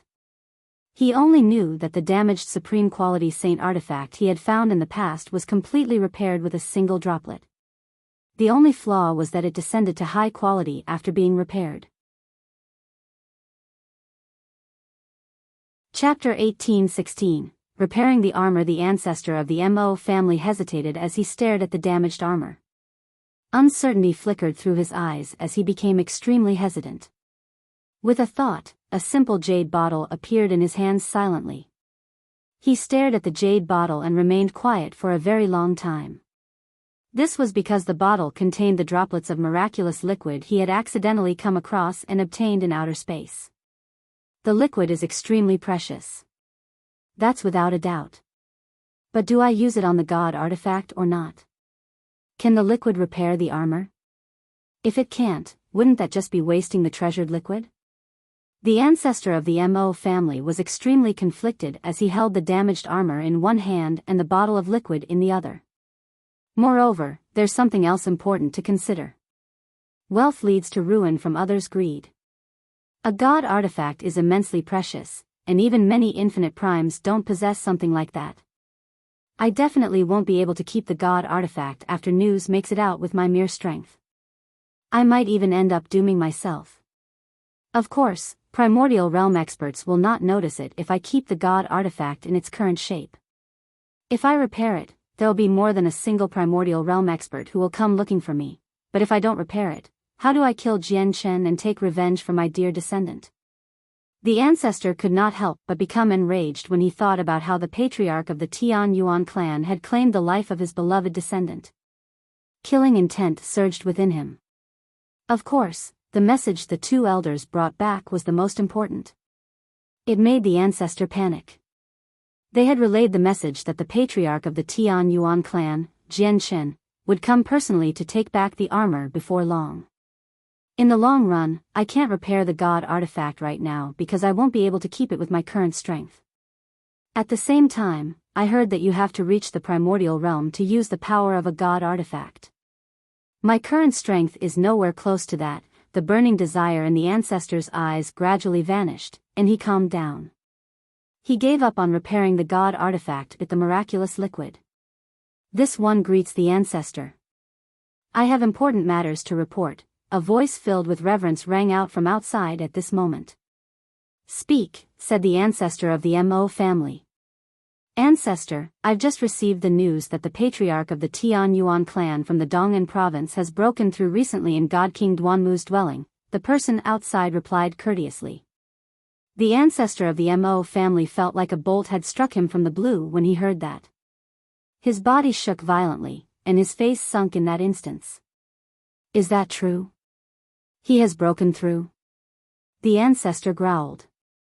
This was the worst piece of news he could hear. Ancestor, I've checked over many sources, and there have been no contradictions. The patriarch of the Tian Yuan clan has indeed broken through in God King Duanmu's dwelling. However, his current level of cultivation is unknown, the person outside replied courteously. The ancestor of the Mo family fell silent, and his face darkened. After quite a while, he waved his hand and said, I understand. You can go. Descendant will be dismissing myself then. The ancestor of the Mo family sat in the room. His sunken face quickly turned stern. If Jian Shen had not broken through, the ancestor would only treat him as a powerful opponent and a great trouble for the future. Although he did pose some threat, the threat was not fatal. This was because in his eyes, there was nothing that he feared about Jian Shen apart from his profound sword qi. He did not worry about Jian Shen's cultivation level at all. This was because he had already reached the peak of mid-over-god, while Jian Shen was only at early over-god. Even if he comprehended the laws of the sword, Jian Shen would not be his opponent. If Jian Shen did not possess the deterrent of the two strands of sword qi, the ancestor would have directly made his way towards Jian Shen after the former killed his beloved descendant. However, he learnt that Jian Shen had broken through. If he really did break through, would that not mean that Jian Shen's cultivation level was the same as his own now? If Jian Shen had really reached the same cultivation level as him, he knew he would not be Jian Shen's opponent with Jian Shen's battle prowess from the laws of the sword and the two strands of terrifying profound sword qi. Since Jian Shen has broken through, he'll come looking for me in the divine kingdom of Qingyan before long. I can't give this god artifact back to him. Not only that, but I have to kill him to take revenge for my beloved descendant. The ancestor of the Mo family growled as cold killing intent appeared in his eyes. Looks like I'll have to do it. The armor is my greatest trump card for killing Jian Shen. The ancestor of the Mo family made up his mind. Immediately, without any hesitation, he unscrewed the bottle and directly poured a droplet of the mysterious liquid onto the damaged armor. The liquid was transparent, but the moment it appeared, there was an indescribably mysterious presence. When it came in contact with the damaged armor, it immediately fused into it. The ancestor of the Mo family stared at the armor nervously. In reality, he had no idea whether the miraculous liquid could repair god artifacts. Suddenly, the god artifact began to shine with a dense light under the ancestor's close watch. It enveloped the entire god artifact in a single instance. Through the dense light, the ancestor of the Mo family could clearly see that the damaged armor was being repaired at an extremely gradual rate. Even though the rate of repair was slower than a snail, there was no doubt that the armor was slowly being repaired. It actually can be repaired. It actually can. Fantastic, fantastic. This is utterly fantastic. With the protection of the god artifact, how will Jian Shen injure me as a mere overgod? Even if I can't use the power of the god artifact with my current level of cultivation, the god artifact won't be something an overgod can smash through. The ancestor of the Mo family was extremely overjoyed. His face had become flushed. He could swear that he had never been so excited since he began cultivating. 4 hours later, the dense light around the armor gradually vanished, revealing the armor again. The armor was still damaged, but compared to before, there were extremely evident changes. Some places had been repaired already, and it seemed like it had started to return to its previous state. A god artifact really is a god artifact after all. A single drop of the liquid can only repair so much. Looks like I'll have to use up all of it to fully repair the god artifact, murmured the ancestor of the Mo family. Making up his mind, he poured all the liquid onto the god artifact in a single stroke. Chapter 1817. The sword-seeking province. The ancestor of the Mo family did not have much of the miraculous liquid. When he discovered it in outer space, he had only found 6 droplets in total. He used a droplet to study its effects, wasting it on a damaged supreme quality saint artifact. As a result, he only had 5 droplets left. Even though the ancestor of the Mo family had no idea what the liquid was, nor did he find any rumors about such a liquid, he understood exactly just how valuable it was if a single droplet could repair a damaged supreme quality saint artifact. Originally, the ancestor of the Mo family did not want to use the liquid to repair the god artifact today. He knew that if the god artifact remained as damaged as it was right now, he would be able to keep it. However, he would struggle to keep it once it was repaired. As a matter of fact, countless experts would be drawn over if he leaked the news that he possessed an undamaged god artifact. These experts would not be god kings, but ones that had surpassed God King and reached the primordial realm. But now that Jian Shen had broken through, he no longer had a choice. All he could do was repair the armor. Only with the armor would he feel confident about killing the patriarch of the Tian Yuan clan. As all the remaining liquid was poured onto the armor, an even denser layer of light immediately rose up. The damaged portion was being repaired at an even quicker pace than before. The ancestor of the Mo family's eyes were filled with nervousness, eagerness, and joy as he stared at the piece of armor. Even though he had no idea whether he would be able to keep it forever, it was still something joyful if he could personally witness a god artifact being restored to its original form. The dense light over the armor lasted for several hours before gradually vanishing. Once the light had completely disappeared, the armor's original appearance was finally revealed. The ancestor of the Mo family could not help but become excited when he saw that the armor had been repaired. He murmured, "It has actually been completely repaired." "Completely repaired, I say. That's fantastic. The liquid is miraculous. It can even repair god artifacts. I don't have the ability to refine the god artifact right now. I can't even use the power of the god artifact, but as long as I wear it, I should be able to endure attacks from overgods from the armor's defense alone. Even late overgods won't be my opponent." When he thought up to there, the ancestor of the Mo family was filled with excitement. However, he also understood that he had to keep his possession of the god artifact a complete secret. He could not bring it out unless he was facing danger. Patriarch of the Tian Yuan clan, so what if you have those 2 strands of terrifying sword qi? I have no need to fear you at all now, the ancestor's confidence swelled. At that moment, he was even tempted to directly advance to the divine kingdom of Pingtian to kill Jian Shen personally. After all, he had taken the god artifact from Jian Shen. He feared that Jian Shen would leak news about it. Jian Shen's strength should be similar to mine, and he comprehends the laws of the sword. I can't be defeated with the god artifact, but killing him won't be easy.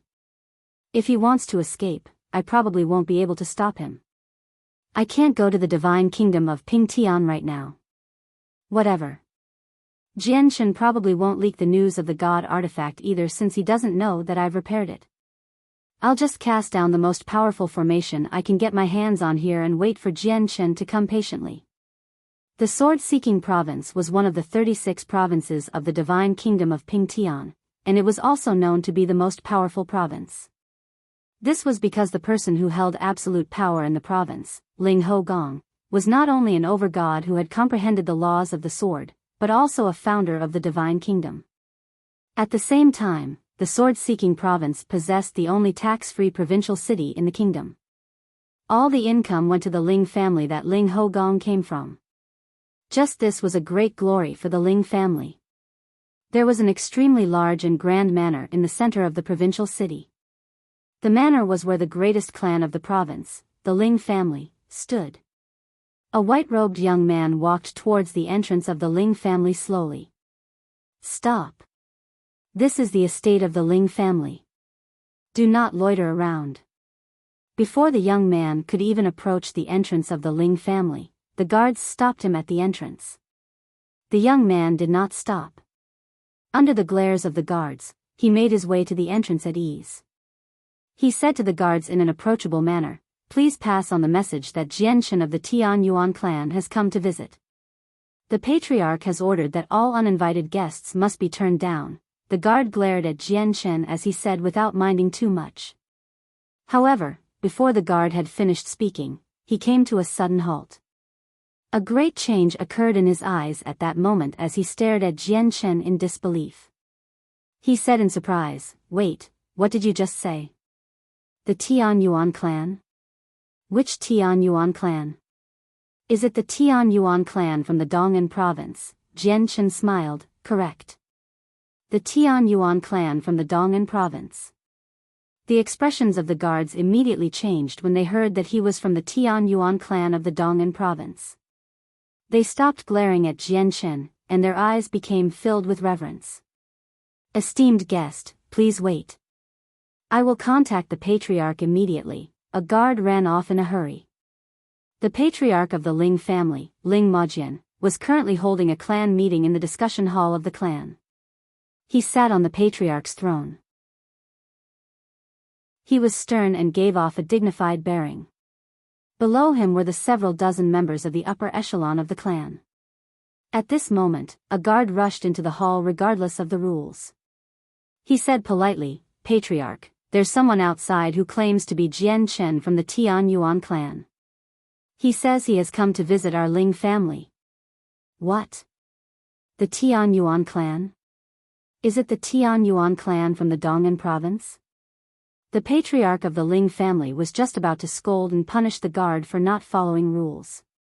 However, when he suddenly heard the reported news, his face immediately changed, and he became extremely stern. Chapter 18:18, Visiting the Ling family in respect to anything extremely shocking that had occurred in the divine kingdom of Pingtian lately. There was only the birth of the Tian Yuan clan apart from the appearance of God King Duanmu's dwelling. Almost no one knew of the origins of the mysterious Jian Shen. He fought the second overgod of the Dong'an province, Weiner Yan, 100 kilometers outside the provincial city after founding the Tian Yuan clan in the Dong'an province. Although the patriarch of the Tian Yuan clan had comprehended the laws of the sword, one of the laws known to have the greatest offensive power, Weiner Yan of the Weiner clan was not weak either.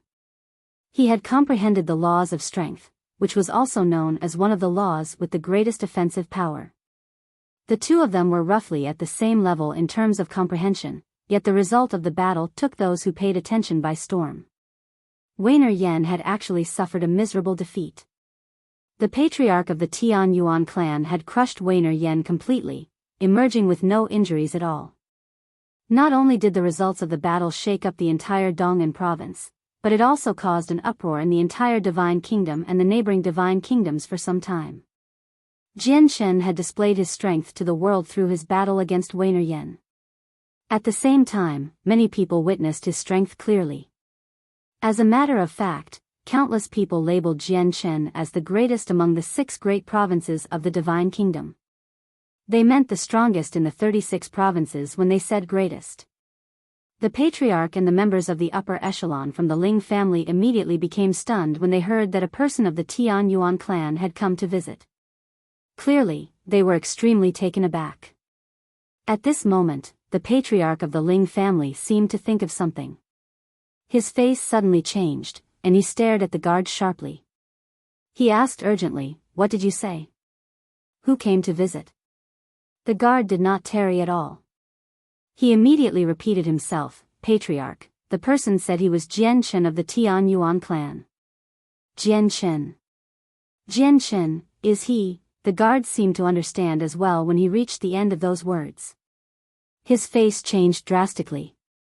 At the same time, panic and disbelief flooded his face. At this moment, he could not help but think about how he had glared at the visitor. Jian Chen. Isn't he the patriarch of the Tian Yuan clan? Are you sure you've heard correctly? The patriarch of the Tian Yuan clan has actually come to visit our Ling family by himself. Are you sure that's correct?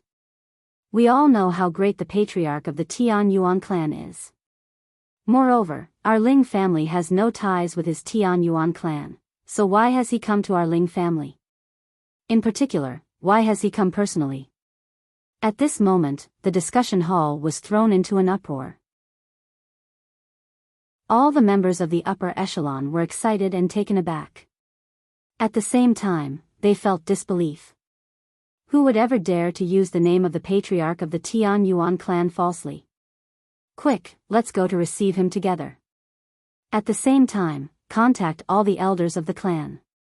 Since the ancestor is not here, we all must welcome his arrival with the greatest ceremony since the patriarch has come personally regardless of his status. Ling Majian stood up and called out to everyone. At the same time, he contacted all the elders in the clan secretly. At that moment, the patriarch contacted all the elders in the clan, regardless of whether they were in seclusion or not. With that, only a few seconds had passed in total. The elders of the clan were extremely fast. Even the elders who were in seclusion several kilometers away emerged in a split second after the patriarch's message. They quickly arrived before the patriarch. Very soon, all the important people of the clan and the elders arrived at the main entrance of the Ling family. They had arrived as quickly as they could. From afar, the patriarch of the Ling family saw Jian Chen waiting at the entrance. His eyes immediately narrowed, and he could not help but reveal reverence on his face. Although Ling Majian had never seen Jian Chen in person, he was still the patriarch of a clan with an over-god. He had managed to get his hands on an image of Jian Chen through various means, and he discovered that the person visiting was exactly the same. The patriarch of the Ling family, Ling Majian, greets the patriarch of the Tian Yuan clan. The patriarch's visit is an honor for our Ling family. Please forgive me if I have been slow earlier. Ling Majian bowed deeply towards Jian Chen and said politely. After all, the person standing before him was an over-god. An extremely powerful over-god in fact. Greetings to the patriarch of the Tian Yuan clan. The people of the Ling family all bowed towards Jian Chen deeply from behind the patriarch as well. Reverence filled all their faces. There were even a few of them who seemed unsettled. Jian Chen smiled indifferently. He did not act snobbishly. After greeting the people of the Ling family as well, he was invited to the discussion hall. The patriarch of the Ling family no longer sat on the patriarch's throne. Instead, he sat with Jian Chen and the elders and important figures of the Ling family. They served the best fruit and tea to receive Jian Chen. Jian Chen conversed with the people of the Ling family casually, but among everyone, only Jian Chen remained composed. Including the patriarch, everyone behaved extremely carefully when they interacted with Jian Chen, as they were afraid that they would offend the over-god.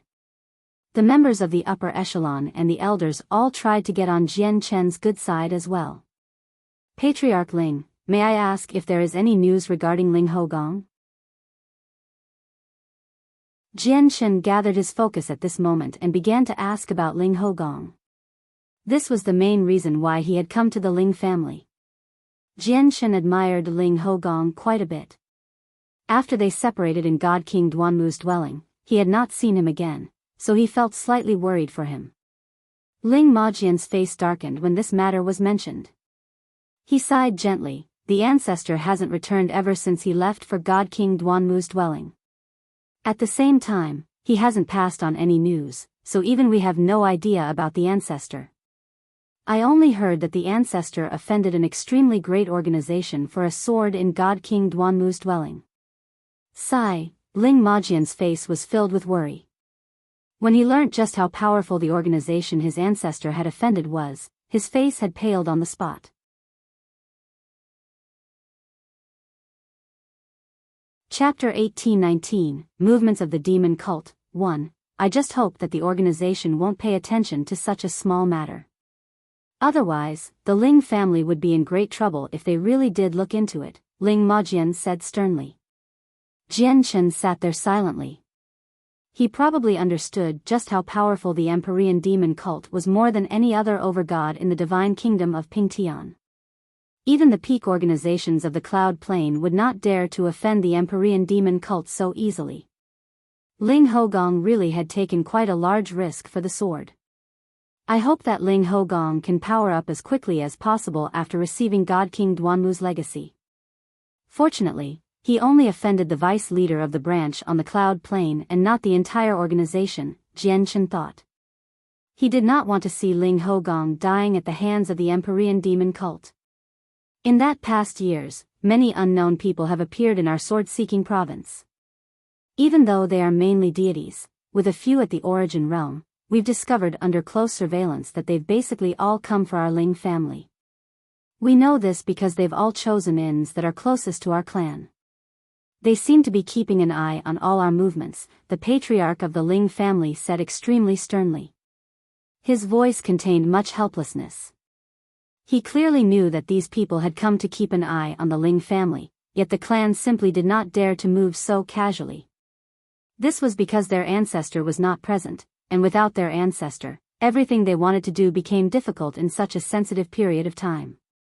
This was because they deeply feared that they would end up in big trouble if they captured a person to question and they turned out to be from a large organization.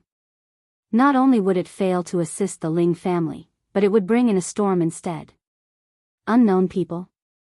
Jian Chen's eyes narrowed when he heard that. He thought, is it the Empyrean demon cult? Or are they from other clans with overgods? However, Jian Chen was also helpless about the situation the Ling family was currently facing. Although he admired Ling Hogong and wanted to help him, he sadly lacked the power to do so. Jian Chen did not remain in the Ling family for too long. After half a day, he stood up and bid farewell. Before he left, he gave a jade talisman to the patriarch of the Ling family and said nonchalantly, "A sliver of the power of my soul is contained within the jade talisman. If Ling Hogong returns or your Ling family encounters anything and needs my help, you can crush the talisman, and I will hurry over as quickly as possible." Jian Chen's actions stunned Ling Majian and the other people from the clan. They could not help but wonder what connection the patriarch of the Tianyuan clan had with their ancestor, as he had come to the Ling family for the first time and offered so much assistance. He even left behind a method to contact him before leaving. Even though he had his suspicions, Ling Majian still behaved as if he was overjoyed. He accepted Jian Chen's talisman in a hurry and held it like treasure. He constantly thanked Jian Chen. Jian Chen departed from the sword-seeking province. After gaining his bearings, he directly headed off to the royal capital. Back in God King Duanmu's dwelling, he and Ling Hogong did not know each other at all, yet the latter dared to draw his sword against another overgod just for him. Jian Chen remembered this deeply. His short interaction with Ling Hogong afterwards had made him admire Ling Hogong's morales as well. How could he not help Ling Hogong now that he faced some trouble? Unfortunately, he was just too weak right now. He was up against the tremendous Empyrean demon cult, and he was completely helpless against them. Otherwise, he would not mind helping Ling Hogong solve his issues by personally taking Vice Leader Huai An's life. The great elder of the Empyrean demon cult was indeed very terrifying. As a matter of fact, he had reached a point where his might shocked Jian Chen. However, the Empyrean demon cult possessed so many branches and each branch possessed several vice leaders. As a result, there were several dozen vice leaders. It was also because of this that taking the life of a single vice leader would not be enough for the great elder to appear personally. Ling Hogong, this is all the help I can provide to you right now. I hope you take good care of yourself and power up soon, thought Jian Chen. However, what Jian Chen did not know was that as he left the sword-seeking province, the patriarch of the Ling family immediately entered a secret room layered with formations. The joy and excitement on his face had completely vanished. He stared at Jian Chen's talisman with uncertainty. A while later, he took out a jade box and placed Jian Chen's talisman inside the box carefully. At the same time, He cast layers of formations over the box and placed it in the center of the room gently. Then he left the room quietly without taking the box with him. Before long, Ling Majian arrived in a room that was even more secretive than the one before. He looked around carefully and only entered the room secretly after he confirmed there was nothing wrong. The moment he entered the room, powerful formations immediately covered the room. The formations were so powerful that they could even keep over gods busy for a while. Most importantly, the formations could cut off abilities such as the senses of the soul. Ling Majian was the only person in the gloomy room now. There was no one else inside. Ling Majian arrived at the center of the room and formed seals with both hands. He used a secret technique, and a complicated and profound formation gradually appeared on the ground. Majian, has anything important happened in the clan for you to call me using this secret technique? At this moment, an ancient but lively voice rang out from the formation. An old man in white robes appeared in the formation. The old man was ruddy and sage-like. His eyes shone brightly, and his gaze was sharp like swords. Even though he seemed to be past his 80s, his posture was perfectly straight just like a drawn sword. He radiated with a powerful sword intent. To no surprise, the old man was Ling Hogong, who had gone missing for quite some time. Ancestor, the patriarch of the Tian Yuan clan, Jian Chen, had just come to visit earlier. The patriarch told Ling Hogong everything that had happened during Jian Chen's visit. Ancestor, when the patriarch of the Tian Yuan clan left, he even gave me a jade talisman with a sliver of the power of his soul. He said that if you returned, or if the Ling family encountered any problems, I should crush the talisman.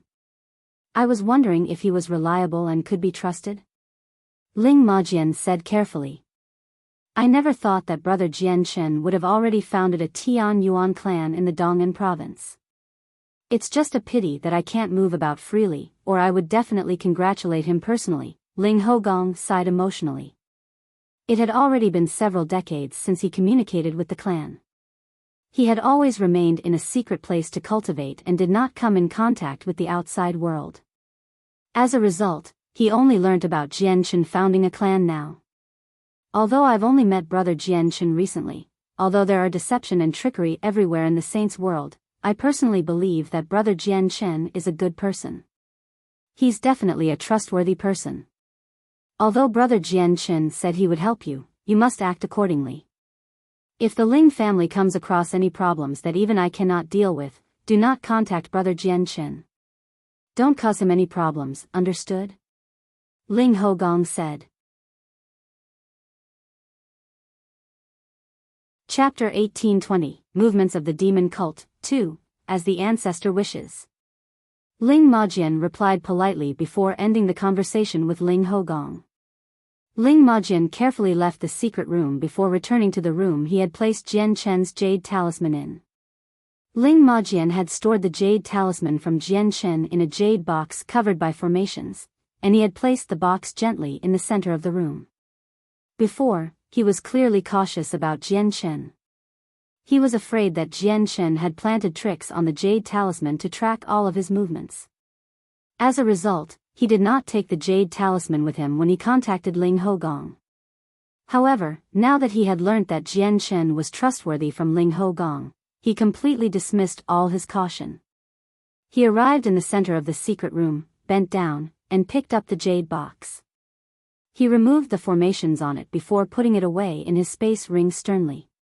He put it there so that he could keep it safe from any damage. At the same time, Ling Hogong sat on a mountain within an independent world. He had an ancient sword on his back. He stared at the formations that vanished gradually and sighed emotionally. I never thought that all my previous close friends would cut off all ties with the Ling family in such a straightforward manner despite what the Ling family is facing right now. Moreover, it is just because they're afraid of being pulled into trouble as well. And yet Jian Chen, someone I had only befriended recently, would come to my Ling family even though he ran the risk of drawing in problems from the Empyrean demon cult. Brother Jian Chen, I will remember your close support. Even though you've not provided any actual help yet, your intentions alone are enough, Ling Hogong sighed emotionally. What close support? Old man Ling, you're so old, and you're still looking for support and love. Why don't you go train the sword for Bao Bao? At this moment, a golden sword flew over from afar. It transformed into an illusionary girl. She seemed as perfect as a sculpture and extremely cute. However, she just happened to plant her hands on her hips and scold at Ling Hogong like an old man. A vein immediately bulged on Ling Hogong's forehead when he heard the sword spirit's words. He responded, "You're talking nonsense. Close support is close support. What has it got anything to do with love? Moreover, my state of mind has already passed the period of considering love long ago. How can you, a mere sword spirit, understand?" The sword spirit's cheeks bulged up in anger. She pointed a finger at Ling Hogong and yelled out, "How dare you, old man Ling? How dare you say that Bao Bao doesn't understand? How dare you? Bao Bao will show you how Bao Bao will teach you a lesson if you look down on Bao Bao." The sword spirit immediately controlled the sword to stab at Ling Hogong. Immediately, sword chi began to radiate, and golden light illuminated the surroundings blindingly. Even though the golden sword did not possess an owner, the sword spirit produced a might that was no weaker than an overgod. In fact, it was even much more powerful than many overgods. Ling Hogong became stern. He deeply understood the power of the sword spirit, so he did not dare to behave carelessly. He immediately drew the sword on his back and yelled out, "Chaotic Heaven's sword style." A resplendent glow shone from Ling Hogong's sword and shot towards the sword spirit aggressively. If Jian Shen were present, he would have discovered that Ling Hogong was much stronger than before. Not only had Ling Hogong successfully advanced to mid-overgod, but his comprehension of the laws of the sword had advanced as well. Just the chaotic heaven's sword style allowed Ling Hogong to dominate most mid-overgods. He would even be able to put up a fight against late overgods. Is this your chaotic heaven's sword style, old man Ling? You tarnish the name of the sword style when you use it. Bao Bao will show you just what the true chaotic heaven's sword style is, the sword spirit said scornfully. Suddenly, an even more powerful and purer sword chi shot out from the golden sword. As the sword chi shot out, the surroundings seemed to darken. The sword chi shone with so much light that it was enough to blot out the sun, moon, and stars. Even the world paled in comparison. The sword chi seemed to have become the only existence in the world at that moment. When the two attacks collided, Ling Hogong's sword chi seemed as fragile as a vase. It shattered silently, and the sword spirit's attack continued onwards like it was unstoppable. It directly shot towards Ling Hogong. Swish! The sword chi flew over Ling Hogong's head. Although it did not injure him, it cut his hair. Ling Hogong seemed disheveled at that moment. He seemed to be in quite a sorry shape. It was to the point where his sage-like bearing had vanished long ago. "My hair. Why, you sword spirit is just detestable. You go too far." Ling Hogong cursed furiously. He was in a horrible mood. To think that he, Ling Hogong, who was famed in the divine kingdom of Pingtian to the point where basically no one dared to offend him, would actually be forced to such a state by a sword spirit. Did you see it? That's the true chaotic heaven's sword style. Old man Ling, don't you dare say Bao Bao doesn't understand. The sword spirit appeared. Her hands were still planted on her hips, and her lips were pouted. She seemed rather cocky. Why, you're completely unreasonable. All you know is endless harassment. Ling Hogong said furiously. The sword spirit's cocky expression disappeared in the blink of an eye when she heard that. Her little face sank, and she glared at Ling Hogong furiously with her large, beautiful eyes. She scolded, "How dare you speak up to your superior? You speak ill of Bao Bao and even dare to call Bao Bao someone unreasonable who only knows endless harassment. Is Bao Bao someone like that? Old man Ling, looks like Bao Bao hasn't given you a good enough impression.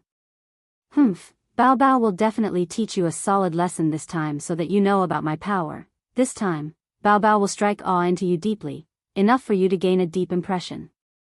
You'll be shaking in fear the next time you see Biyao. The Divine Kingdom of Three Cauldrons was an organization similar to the Divine Kingdom of Pingtian. It was only separated from the Divine Kingdom of Pingtian by the Divine Kingdom of 9 Stars. However, the Divine Kingdom of Three Cauldrons had completely lost its former glory and dignified bearing. Smoke rose up in various places across its great territory, and the flames of war burned. All the provincial cities had been reduced to ruins across the entire Divine Kingdom while blood formed rivers. The ground had been dyed red. Several dozen years ago, the 9th army of the Empyrean demon cult attacked the Divine Kingdom of Three Cauldrons. In just a few dozen years, the 9th army successfully took down all their provincial cities. Their army directly crushed towards the royal capital, surrounding the place completely. Now, the Divine Kingdom of Three Cauldrons was reduced to a single, lonely, royal capital. The 9th army of the Empyrean demon cult was only composed of a few 100,000 people. This number was nothing before the Divine Kingdom of Three Cauldrons army that spanned into the hundreds of millions. However, it was this exact army that completely crushed the huge army of the Divine Kingdom. The 9th army basically approached the royal capital like a hot knife through butter.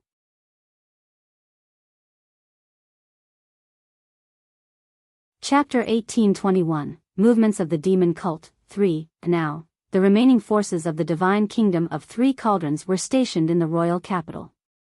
They used their powerful formations and the treasures of the kingdom to fend off the 9th army.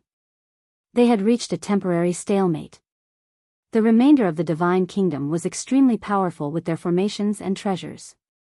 Even though the Empyrean demon cult was far stronger than the Divine Kingdom, they struggled to take the royal capital immediately. However, both the 9th army and the residual forces of the Divine Kingdom understood that this stalemate would not last for too long. It was only a matter of time before the 9th army completely destroyed the Divine Kingdom of Three Cauldrons. The news of the war between the Empyrean demon cult and the Divine Kingdom of Three Cauldrons had spread long ago. Even though many organizations found the Empyrean demon cult repulsive, they were all filled with a sense of helplessness from how powerful the organization was. As a result, even when the Divine Kingdom of Three Cauldrons had been completely surrounded by the Empyrean demon cult, even when the Divine Kingdom of Three Cauldrons requested for assistance, no one went to help them.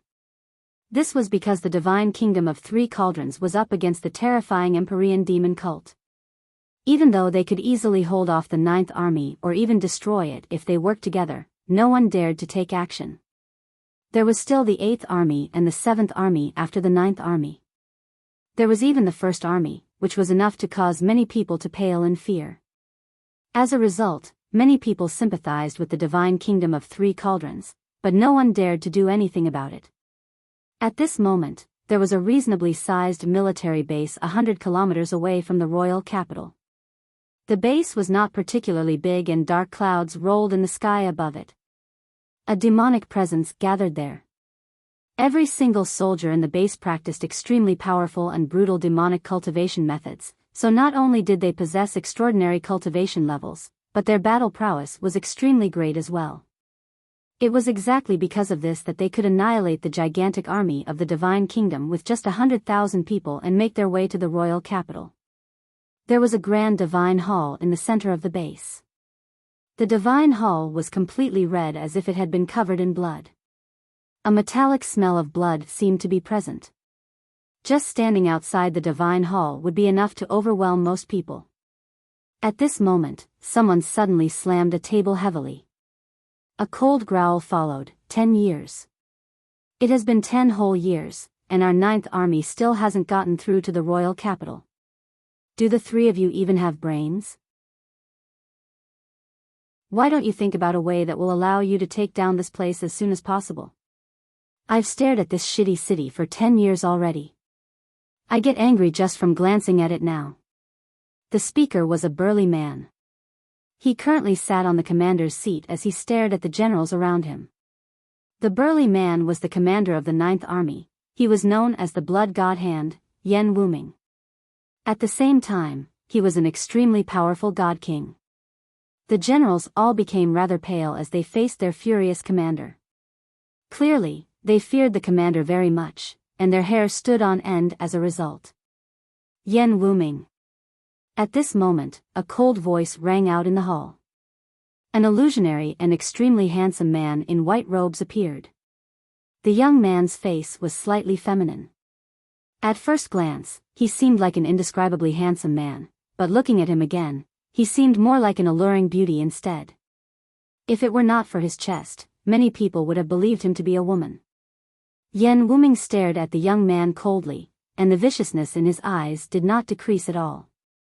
His lips curled into a smile, and he said coldly, "I was wondering who bold enough to call me directly by my name had come. Turns out it's just Protector Zheng.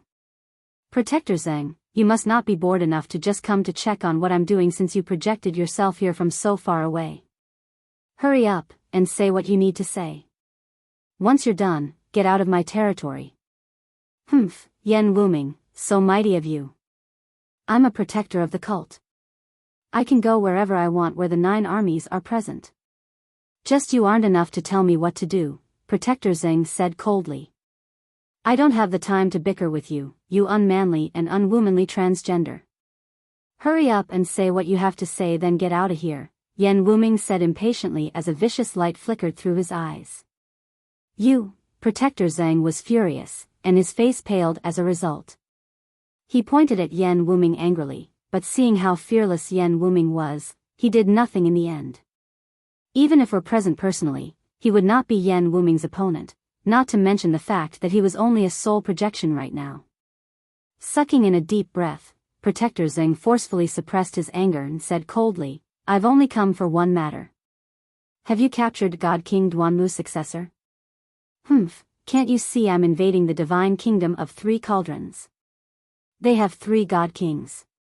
If I'm not watching over the entire operation, my 9th army would be reduced to a wreck by the 3 of them. Why the hell would I have the time to care about God King Duanmu's successor? Moreover, he's got nothing to do with me," Yan Wuming said coldly. Protector Zheng sneered, "Yan Wuming, I'll be honest, it's Vice Leader Huaiyan who cares about God King Duanmu very much. Before long, he'll emerge from seclusion. Once he finds out that God King Duanmu's successor is still alive and free, he'll lose his temper. I don't think that's something you can bear." Yan Wuming finally became stern. Clearly, he dreaded the vice leaders of the Empyrean demon cult very much. "Yan Wuming, I've brought the message. What you do is up to you. Farewell." With that, Protector Zheng vanished. Yan Wuming sat on the commander's seat emotionlessly. A light flickered through his eyes as he thought about what he should do. A while later, he passed an order to a general below him, "Lu Shan, take some people and go capture Ling Hogong for me."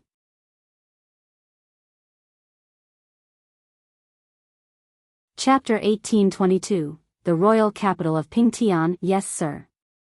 A general below stood up and dropped one knee to the ground, accepting the orders with courtesy.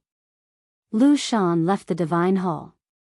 Without any hesitation, he summoned his vice-generals. "General Lu, what's happening? Are we attacking the royal capital, seeing how urgently you've summoned us?" Very soon, 2 burly men in tight, black robes strode over from afar as a demonic presence churned around them. Although they seemed like they were just strolling about leisurely, they could easily cross hundreds or even thousands of meters with each step. It was like the distance was nothing more than a few inches.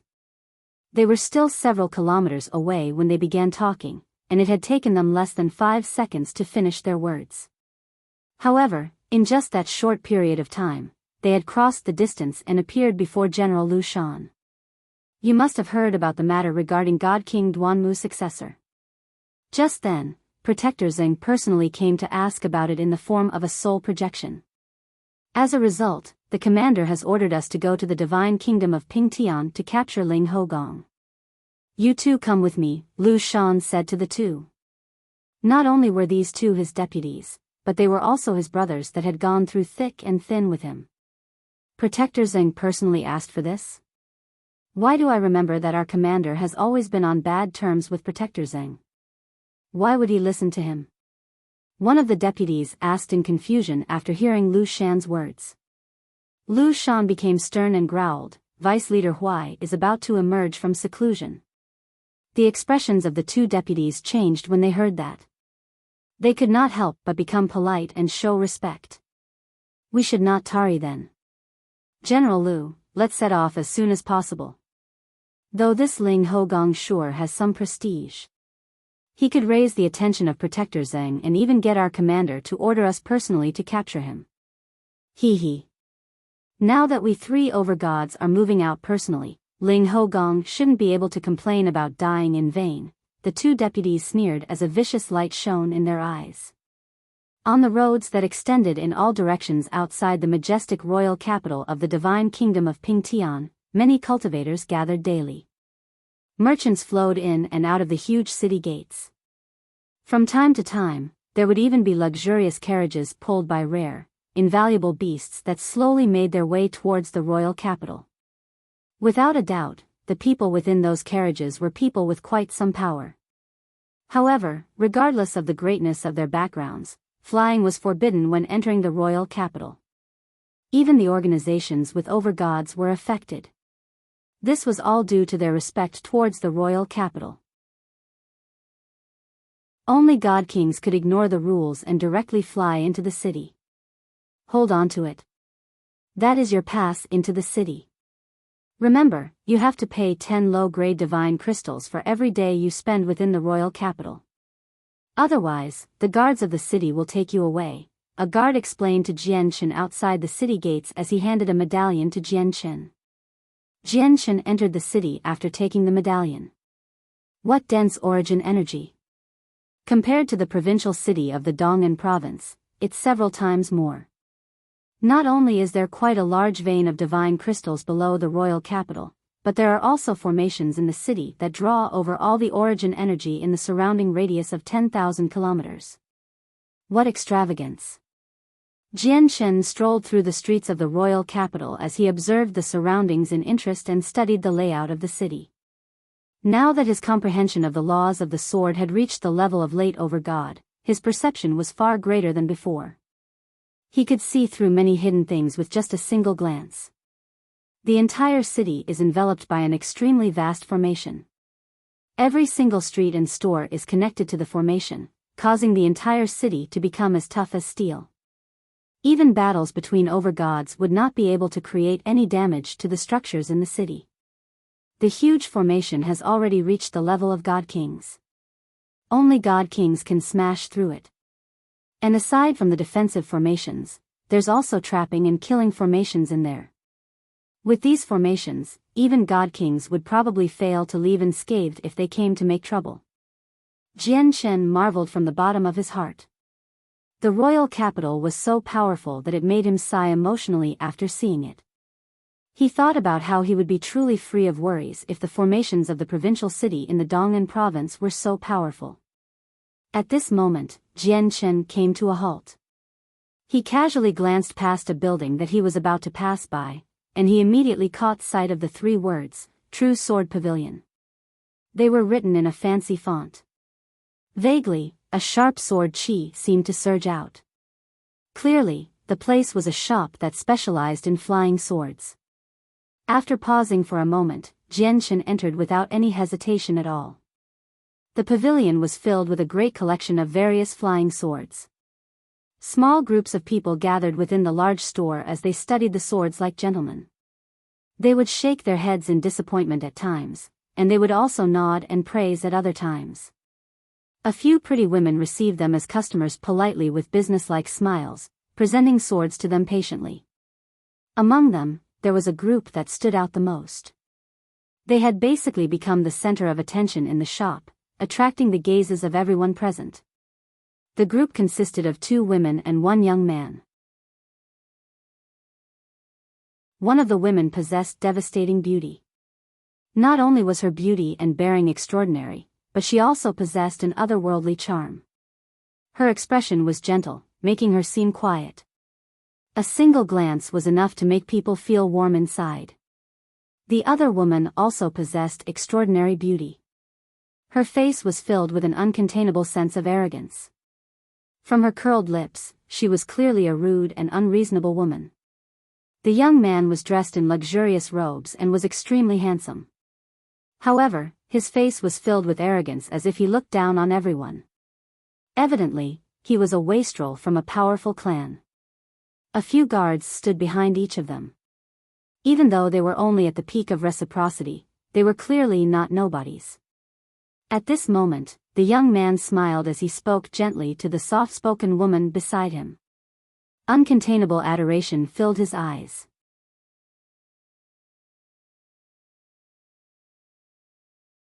Chapter 1823, True Sword Pavilion. The other arrogant woman could not help but become slightly annoyed when she saw how the young man treated her sister so lovingly, while ignoring her.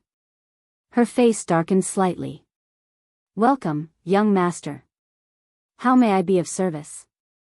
At this moment, a gentle voice rang out from behind. A graceful female employee who seemed to be in her 20s went up to receive Jian Chen. She smiled slightly and behaved extremely politely. Jian Chen glanced past the collection of flying swords casually. He showed some disappointment and asked the lady, "Do you have any better swords? Such as high quality, or even better, supreme quality?" Jian Chen's flying snow sword had been destroyed long ago. In the past few years, he never had a sword that suited him. One reason was because it was impossible to find a better flying sword in the place like the Dong'an province, and also because medium-quality saint artifacts were no longer of any use to him with his current strength. Even high-quality saint artifacts would not be able to last him for very long. Only supreme-quality saint artifacts would suit him. However, even a high-quality saint artifact had never appeared in the provincial city of the Dong'an province, so let alone a supreme-quality saint artifact. "What? You're looking for a supreme-quality flying sword?" The lady who received Jian Chen immediately changed in expression when she heard him and cried out in disbelief. Her cry immediately drew over the attention of the other customers in the store. Immediately, they all turned their heads over and stared at Jian Chen in surprise. Even the two beautiful women and the young man who seemed to be a wastrel looked at Jian Chen. Did I really just hear that? Really? Someone actually wanted to buy a supreme quality saint artifact? Surely I've heard wrong. There's actually someone who wants to buy a supreme quality saint artifact. Where has this country bumpkin come from, wanting to buy a supreme quality saint artifact as soon as they enter the store? I'm laughing my ass off. What does he think a supreme quality saint artifact is? Does he think it's any old item you can find off the street? Or does he really not know just how valuable a supreme quality saint artifact is? The young man could not help but burst into laughter. His voice was filled with mockery and recklessness. "Pfft, this is just hilarious. Ha ha ha ha, I'm really laughing my head off." As the young man laughed, the arrogant woman could not help but laugh aloud as well. She stared at Jian Chen like she was looking at an idiot.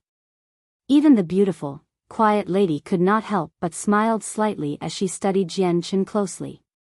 However, when the young man saw her smile, his face immediately sunk heavily. A sliver of coldness appeared in his eyes and he swore inside, "God damn it. Rur's actually smiled. She's actually smiled. I've pursued her for so long but she's never smiled at me before. Yet just a single sentence from this country bumpkin who can from who knows where has made her smile. God damn it." At this moment, the young man's gaze towards Jian Chen became laced with some ill intentions. The flames of envy burned within his gaze. Bastard. Not only can this country bumpkin make Ruru smile, he just happens to be handsome as well. Damn it. Screw him. The young man became furious as his gaze gradually turned into a glare. Jian Chen frowned. He glanced past the young man and woman who laughed at him. At the same time, he realized inside that he had probably underestimated the value of supreme quality saint artifacts. "Don't you have any supreme quality saint artifacts for sale here at all?" Jian Chen asked the lady. The lady looked at Jian Chen strangely. Even though she had already labeled Jian Chen as a person who definitely did not come to buy swords, she still replied politely, "Young master, I must disappoint you. There are indeed no supreme quality saint artifacts here. Let alone our true sword pavilion, probably even the entire kingdom doesn't have any place that sells it. This is because probably only the divine king His Majesty possesses a supreme quality saint artifact. Supreme quality saint artifacts are actually that valuable? Jian Chen murmured. His breath had been taken away secretly. The value of supreme quality saint artifacts far exceeded what he anticipated. The lady who received Jian Chen rolled her eyes when she heard what he had said. She felt extremely miserable inside. He actually did not even know the value of a supreme quality saint artifact and still wanted to buy it. Was he not the standard country bumpkin? He doesn't have any idea just how valuable a supreme quality saint artifact is. He has no idea about them and probably hasn't even seen one in his life before, yet he dares to speak so boldly that he wants to buy one? I'm laughing my head off. This is the first time I've seen someone so queer in my entire life. He probably doesn't even have the power to use a supreme quality saint artifact if he really did get his hands on one. The arrogant woman giggled as disdain filled her eyes. Jian Chen frowned. Even with his current level of cultivation, he had no interest in fussing over things with a mere deity. However, after being made fun of time and time again, no one could remain in a good mood. He immediately stared at the woman coldly and said nonchalantly, "Lady, whether I've seen a supreme quality saint artifact or not doesn't seem to have anything to do with you. Even if I really can't use one, what has it got to do with you?" The arrogant woman glanced at Jian Chen with deep disdain. She did not reply to him, as if Jian Chen had no right to hold a conversation with her. She turned towards the soft-spoken woman beside her and said, "Sister Ruru, let's go. Let's ignore this country bumpkin. No matter how handsome he appears to be, he can't hide the truth of being a country bumpkin." The arrogant woman paused there and glanced at Jian Chen again with disdain. She continued, "Even if it's all acting, it'll explain that he has other intentions for everything he's done. Without a doubt, that intention would be to attract Sister Ruru's attention, or even try steal Sister Ruru's heart slowly. But he's underestimated Sister Ruru far too much. Does he think that his petty tricks can get past us? Instead, he's only worsening his impression." The arrogant young man nodded constantly. He said, that's right. Xiao Shui's very correct. Ruru, we've seen all the swords on the ground floor. They're not suitable for you. Let's go to a higher floor instead. Maybe we can find a suitable sword for you there." The young man did not want to remain on the same floor as Jian Chen any longer. As soon as he thought of how the country bumpkin had made Ruru smile, he felt greatly threatened, regardless of why Ruru had smiled.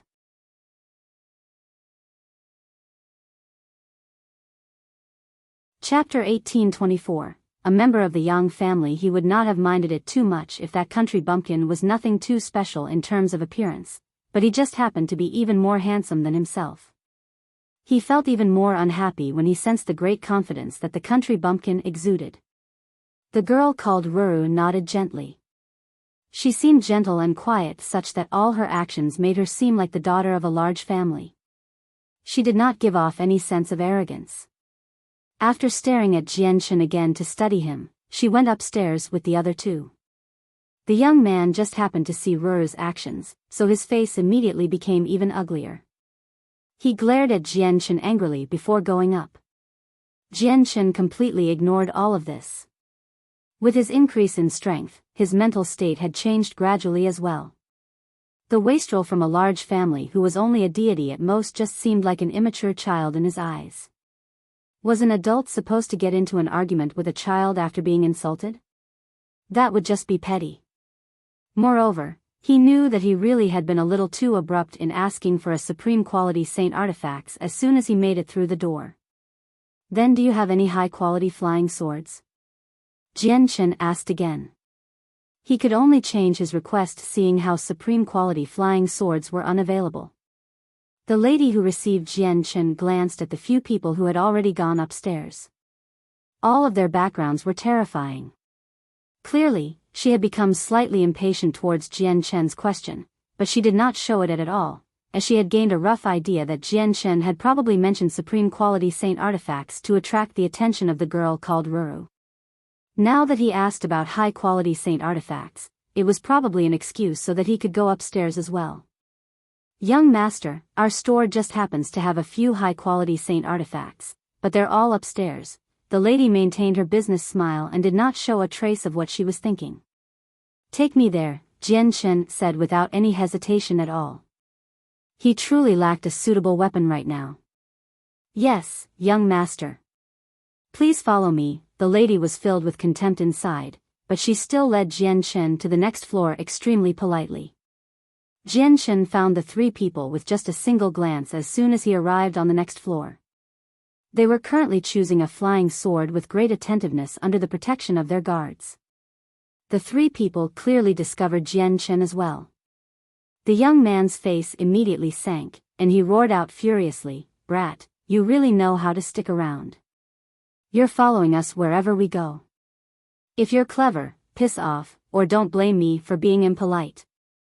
The young man believed that everything that had happened with Jian Shen was a coincidence back on the first floor.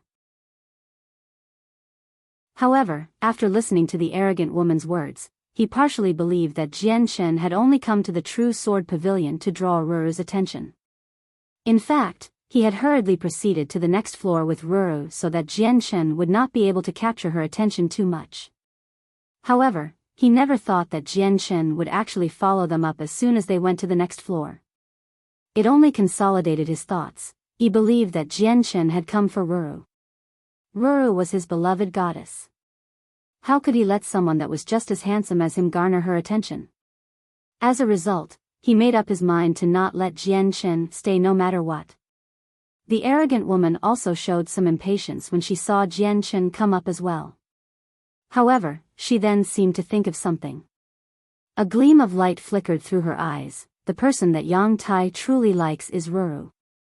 As long as Ruru remains unwed, Yang Tai will never give up. That person seems competent after all. If he can really steal Ruru's heart, it'll be fantastic for me. At the very least, Yang Tai can give up on Ruru.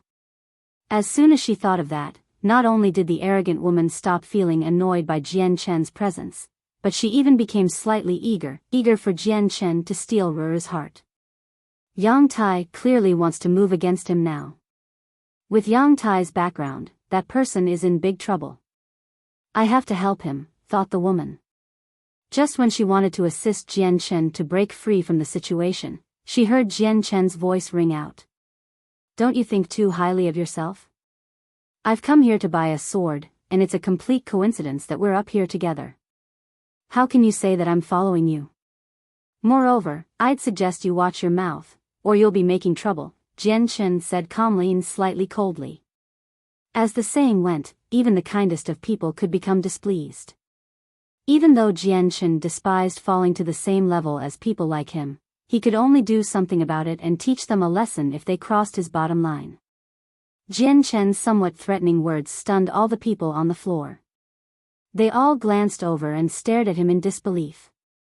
The lady who had brought Jian Shen to the floor paled slightly. She knew exactly what background the young man possessed. It was one of the greatest clans in the royal capital. Few people were willing to offend them. Isn't that person just too reckless and fearless? Doesn't he know who he's threatening? It's the young master of the Yang family, the lady thought to herself. She was at a loss about whether bringing Jian Shen up was a mistake or not. The outcome of offending the Yang family was never good. For a moment, even the young man was dumbstruck. He stared at Jian Shen in a daze and still seemed to be at a loss. This was the first time someone had threatened him. Jian Shen ignored everyone's surprise. He arrived before a few high-quality swords by himself and began studying them carefully. He could tell with a single glance that there were only 4 high-quality flying swords on the floor. Although there were quite a few other swords, they were all medium quality. At the same time, 2 of the 4 high-quality swords possessed an attribute. They respectively shone with a dazzling, fire-red light and an earthen yellow light. A powerful white glow surrounded the other 2 swords. From outside, they only seemed to be balls of dazzling white light, making it very difficult to see the swords themselves. Jian Chen's eyes shone. He studied the two swords without blinking at all. He was able to see through the light emitted and observe the swords hidden inside extremely clearly. How much for this sword? Jian Chen pointed at one of the high-quality swords and asked the lady serving him. It was also at this moment that Yang Tai finally returned to his senses. His face sank, and he became furious. He pointed at Jian Chen and bellowed out, "How dare you threaten me? Do you know who I am?" As Yang Tai called out, the guards he had brought with him began to move as well. They all surrounded Jian Chen and glared at him viciously. Although they were only at the peak of reciprocity, even a few deities or gods would not dare to touch them in the royal capital. This was because touching them would be offending the Yang family. And the Yang family was a clan that was particularly prideful.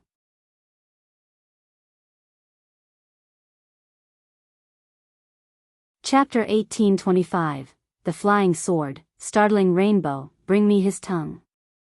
I don't want him to be able to speak after today. Then break his limbs and take him back to the clan. I want him to understand the consequences of threatening me, Yang Tai ordered the guards. Yes, young master. The guards all responded. Cold light flickered through their eyes as they moved against Jian Chen in an attempt to capture them. All of them were extremely well trained. They worked together extremely cohesively. Clearly, they had done similar things countless times before. However, just when their hands were about to touch Jian Chen, a stream of white light flickered. The white light was extremely small. It was only the size of a finger, but it appeared at an unbelievable rate. With their strength at the peak of reciprocity, they had failed to even sense its appearance before it vanished again. In the next moment, all the guards felt a heart-wrenching pain from their arms. They could not help but cry out miserably. Blood spurted out like fountains from where their shoulders were. The guards had all lost their arms, having been severed unknowingly. The eyes of the people on the floor all narrowed before widening. They stared at the armless guards in disbelief. They were all filled with shock. At the same time, they also experienced some confusion and doubt. None of them were powerful. Apart from the girl called Ruru, who was an early deity, everyone else was at reciprocity. They were unable to sense the appearance of the light at all with their strength. As a result, they had no idea just how the guards had lost their arms. They only saw the guards reach out towards Jian Chen. However, just before their arms were fully extended, their arms tore free from their bodies without any prior signs at all. The limbs directly fell to the ground. It was extremely strange. Only the girl called Ruru managed to sense the flash of white light with her strength as a deity. Disbelief filled her eyes. She stared at Jian Chen without blinking at all as he remained standing there in his white clothes. He remained composed. She also failed to see Jian Chen do anything. As a matter of fact, Jian Chen had not even moved a finger from what she could see. However, she clearly knew that the severed arms of the guards were directly related to Jian Chen. The guards all paled and shrieked out in pain. Combined, their voices were deafening. Let alone the entire store, but even the people outside on the streets could hear their shrieks clearly. Jian Chen frowned. If you want to shriek, go downstairs. Don't get in the way of me buying a sword.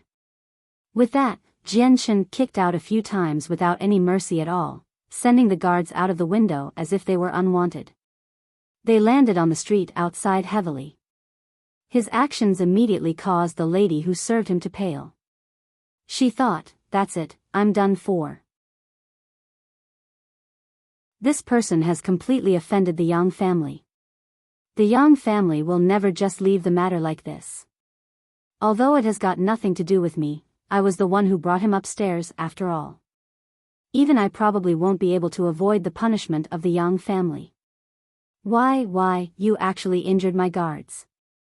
Do you know who I am? I am the young master of the Yang family. Yang Tai paled in anger as he pointed at Jian Chen. He was absolutely furious. The Yang family? Jian Chen's expression remained the same. He could not help but study the young man carefully. He asked, "Is it Yang Kai's clan?" Yang Tai's face lit up when he heard that. He thought that Jian Chen was afraid now, so pride immediately filled his face. He said arrogantly, "That's right, Yang Kai is my great-grandfather." "Looks like you haven't exactly been living under a rock, seeing how you know about my great-grandfather. If you're clever, kneel immediately and lower your head 9 times to the ground. I won't make things difficult for you today." Yang Tai could only be blamed for failing to see the small details here. He failed to see how Jian Chen remained completely the same when he mentioned Yang Kai's name. Jian Chen's expression did not change at all. He did not reveal even a trace of fear. He even mentioned Yang Kai's name directly without adding something like "senior" as other people would. "Your great-grandfather does indeed have some strength, but who knows just how many people are more powerful than your great-grandfather. There are some people that you can't afford to offend. You'll only end up slaughtered," Jian Chen said calmly. His voice was somewhat cold as he continued, "I'll let you go this time because of your great-grandfather, but only this one time." "That's right. There are many people far more powerful than my great-grandfather in the world, but you're not one of them. Moreover, you don't even have the right to talk to me with your lowly status. However, I will remember what you said today. I would like to see just how much longer you can continue to act so arrogantly," Yang Tai said angrily. He knew that he was not Jian Chen's opponent, so he could only return and rally some other people. Afterwards, he turned towards Ruru and said, "Ruru, let's go." "Young Master Yang, I still haven't chosen my sword yet." "You can go back first," the gentle Ruru said to Yang Tai. Yang Tai's face immediately became extremely ugly. Waving his sleeve, he turned around and left with a sunken face. "Yang Tai, wait for me." The arrogant woman bid farewell to Ruru in a hurry and immediately chased after Yang Tai with her own guards. "How much for this sword?" Jian Chen looked at the sword that had caught his attention again and repeated the question to the lady serving him. The lady stood by Jian Chen's side. At this moment, she was tempted to break into tears. She no longer cared about whether Jian Chen had really come to buy a sword or not. Even though she would receive a significant reward if she really sold a high-quality flying sword, she no longer cared about that now. She only wished for Jian Chen to leave sooner and draw away the Yang family's attention. The true sword pavilion did not fear the Yang family with their background, but she was just an employee without any background at all. It was also her who brought Jian Chen upstairs. As such, if the Yang family decided to look into the matter, she would definitely be in trouble. However, she just happened to not be bold enough to say all this. Her customer was a person who did not even fear the Yang family, so he definitely came from a large clan as well. She could not afford to offend someone like that either. "Young master, the flying sword is called Startling Rainbow. Its price is 6 million high-grade divine crystals," the lady said uneasily. "What? 6 million high-grade divine crystals?" Jian Chen was shocked when he heard the price. When he bought the flying snow sword in the Dong'an province, it was only 100,000 mid-grade divine crystals.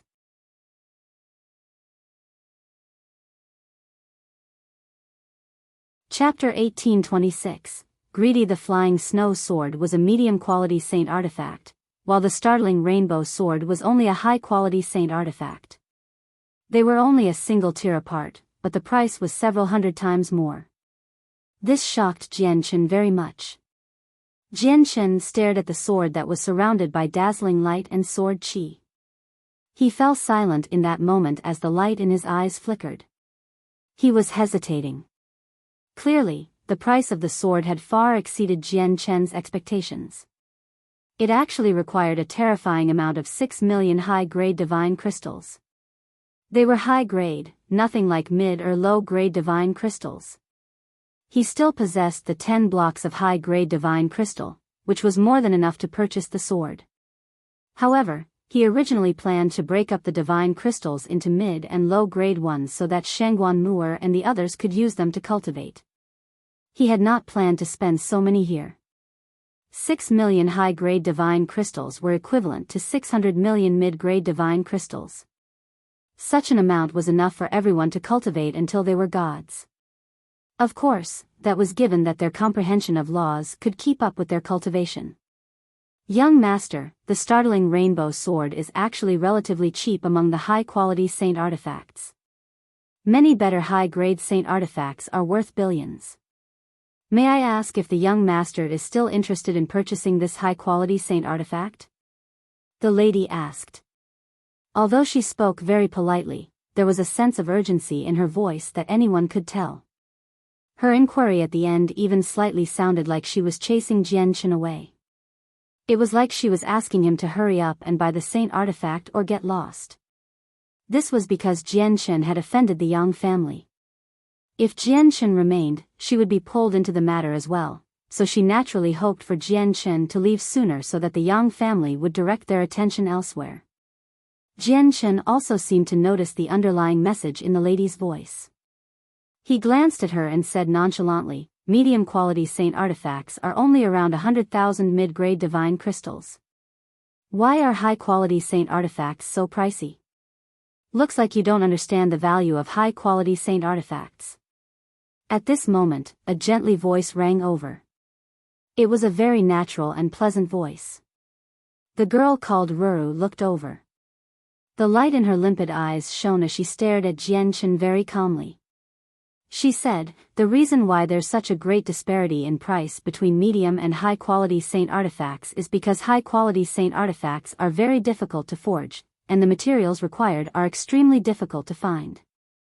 In the divine kingdom of Pingtian, there are many people who can forge medium-quality saint artifacts. They're present in basically all provincial cities. As a matter of fact, there are even some provincial cities with several such artifacts. However, people who can forge high-quality saint artifacts are almost mythical existences. Even including the neighboring kingdoms, there are only 4 or 5 of them. On the other hand, there is not a single person like that in our divine kingdom of Pingtian. All the high-quality saint artifacts basically come from other divine kingdoms, which is why they're so valuable. The girl called Ruru stared at Jianchen deeply after saying that. She continued, the supreme quality saint artifacts that you wanted earlier are even more valuable. Not only are they hundreds of times more valuable than the startling rainbow sword, but they might even 1,000 times more valuable. There's basically no supply. Thank you for informing me. Jianchen clasped his fist towards Ruru. He had finally gained some understanding towards high and supreme quality saint artifacts from Ruru's explanation. There's no need to be so polite, young master. It's just that you've offended the Yang family earlier. With how the Yang family normally acts, they'll never let this matter go. It's best if you leave this place sooner. Even if you possess some background and do not fear the Yang family, Ong Tai probably won't let the lady who brought you here off so lightly, Ruru said to Jianchen nonchalantly. Jianchen frowned when he heard that. The lady that received Jianchen indeed paled in fright at that moment. Blood drained from her face, and even her body trembled gently. She was filled with fear.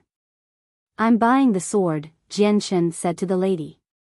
With a wave of his hand, 6 blocks of high-grade divine crystal directly fell to the ground, producing a deep thud. The lady immediately became stunned. She stared at the 6 blocks of divine crystal in a daze as her breathing became rather ragged. At the same time, she was greatly taken aback. She had never expected Jianchen to actually purchase the high-quality saint artifact. Moreover, Jianchen had not even raised an eyebrow when he took out 6 million high-grade divine crystals. Even the girl called Ruru became slightly surprised. She did not think Jianchen would possess so many divine crystals either. Even to a few over-gods, 6 blocks of high-grade divine crystal was a tremendous sum. Please wait, young master. I'll call the manager over this instant. The lady hurried off. Excitement and joy filled her face. She had just successfully sold a high-quality saint artifact.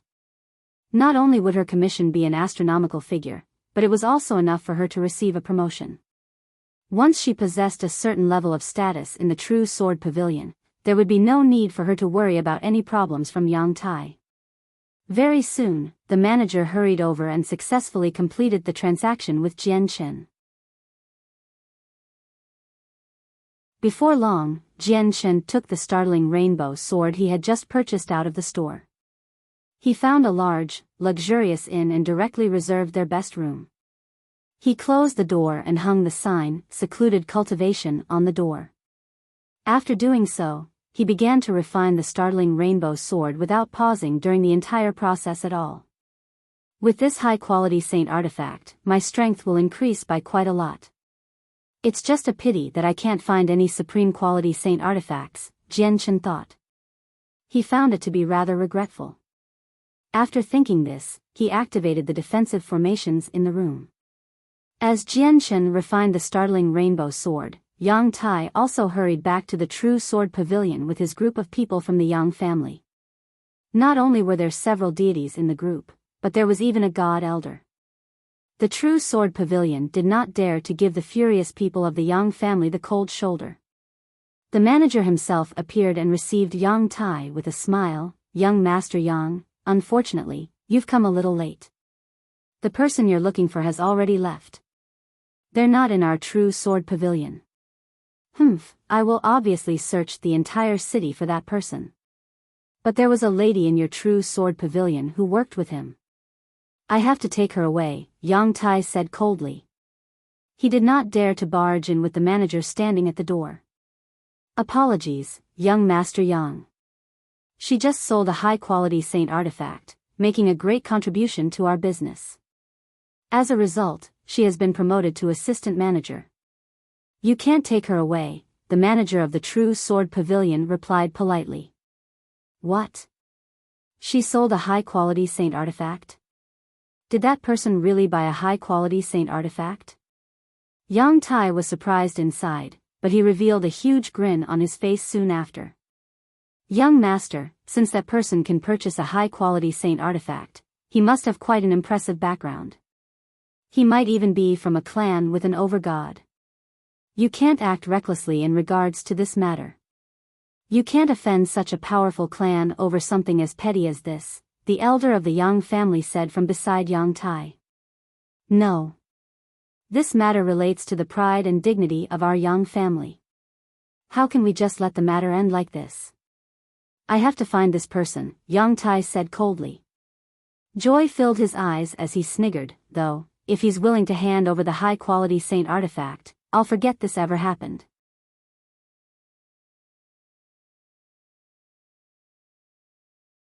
Chapter 1827, Knocking on the Door. This person paid a huge price to obtain that high-quality saint artifact. He must be treating it like a treasure. Taking it from him probably won't be an easy feat, the god from the Yang family said. He frowned slightly as he sensed an ill omen in regards to Yang Tai's intentions. Before Yang Tai could follow up, the elder continued, moreover, this person definitely isn't simple since he possesses such great wealth. Since he's bold enough to buy a high-quality saint artifact, he might actually possess the strength to protect it and prevent himself from being robbed right after the purchase. As a result, I can conclude that this person is either very powerful, or he comes from a clan or organization with an overgod. I just wonder which clan he is from. Young master, high-quality saint artifacts are valuable, but it's just not a smart choice to offend a clan with an overgod over something like this. The elder of the Yang family analyzed sternly. He did all that he could to persuade Yang Tai to not make trouble with Jian Chen. This was because he understood that the only people who were bold enough to buy a high-quality saint artifact before the eyes of the public either suffered from mental issues or possessed great confidence. The elder directly ignored the possibility of the person being a powerful expert because 6 million high-grade divine crystals was not something that any person could take out, particularly without the backing of a powerful clan. However, Yang Tai paid no attention to the elder's attempts at persuasion at all. He insisted on the same thing, speaking arrogantly, I don't know whether that person is from a clan with an overgod. You're only guessing as well. What if you've guessed incorrectly and that person not only lacks any particular background, but he lacks strength as well? That he was just lucky, finding the dwelling of a person somewhere and receiving some treasures and wealth from there? Moreover, the breath severed the arms of my guards in such a fearless manner. Humph, my Yang family is a large clan within the divine kingdom of Pingtian after all. I have to redeem us. So what if he comes from a clan with an overgod? We're the Yang family, don't forget. Yang Tai could not help but become proud when he mentioned the Yang family. The Yang family really did possess an extremely great status in the divine kingdom of Pingtian due to the existence of their ancestor. All the clans with overgods in the divine kingdom possessed some fear towards the Yang family. This was all because the ancestor of the clan was a late overgod, possessing status only second to the divine king and the grand imperial protector. Afterwards, Yang Tai immediately passed down orders to search for Jian Chen. With the power of the Yang family in the royal capital, finding a person was naturally nothing difficult. They found the inn where Jian Chen had settled down in temporarily very soon. The entire room on the highest floor of the perched Phoenix Inn, labeled Heaven, was covered by a formation. Jian Chen currently sat on the bed in that room as he refined the startling rainbow sword. He did not even consider that the young master of the Yang family might become interested in the saint artifact he had just purchased. However, even if he knew, he would not feel afraid at all.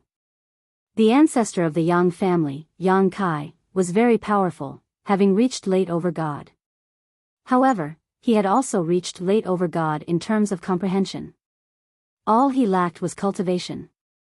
As a result, there was no reason for him to fear Yang Kai of the Yang family.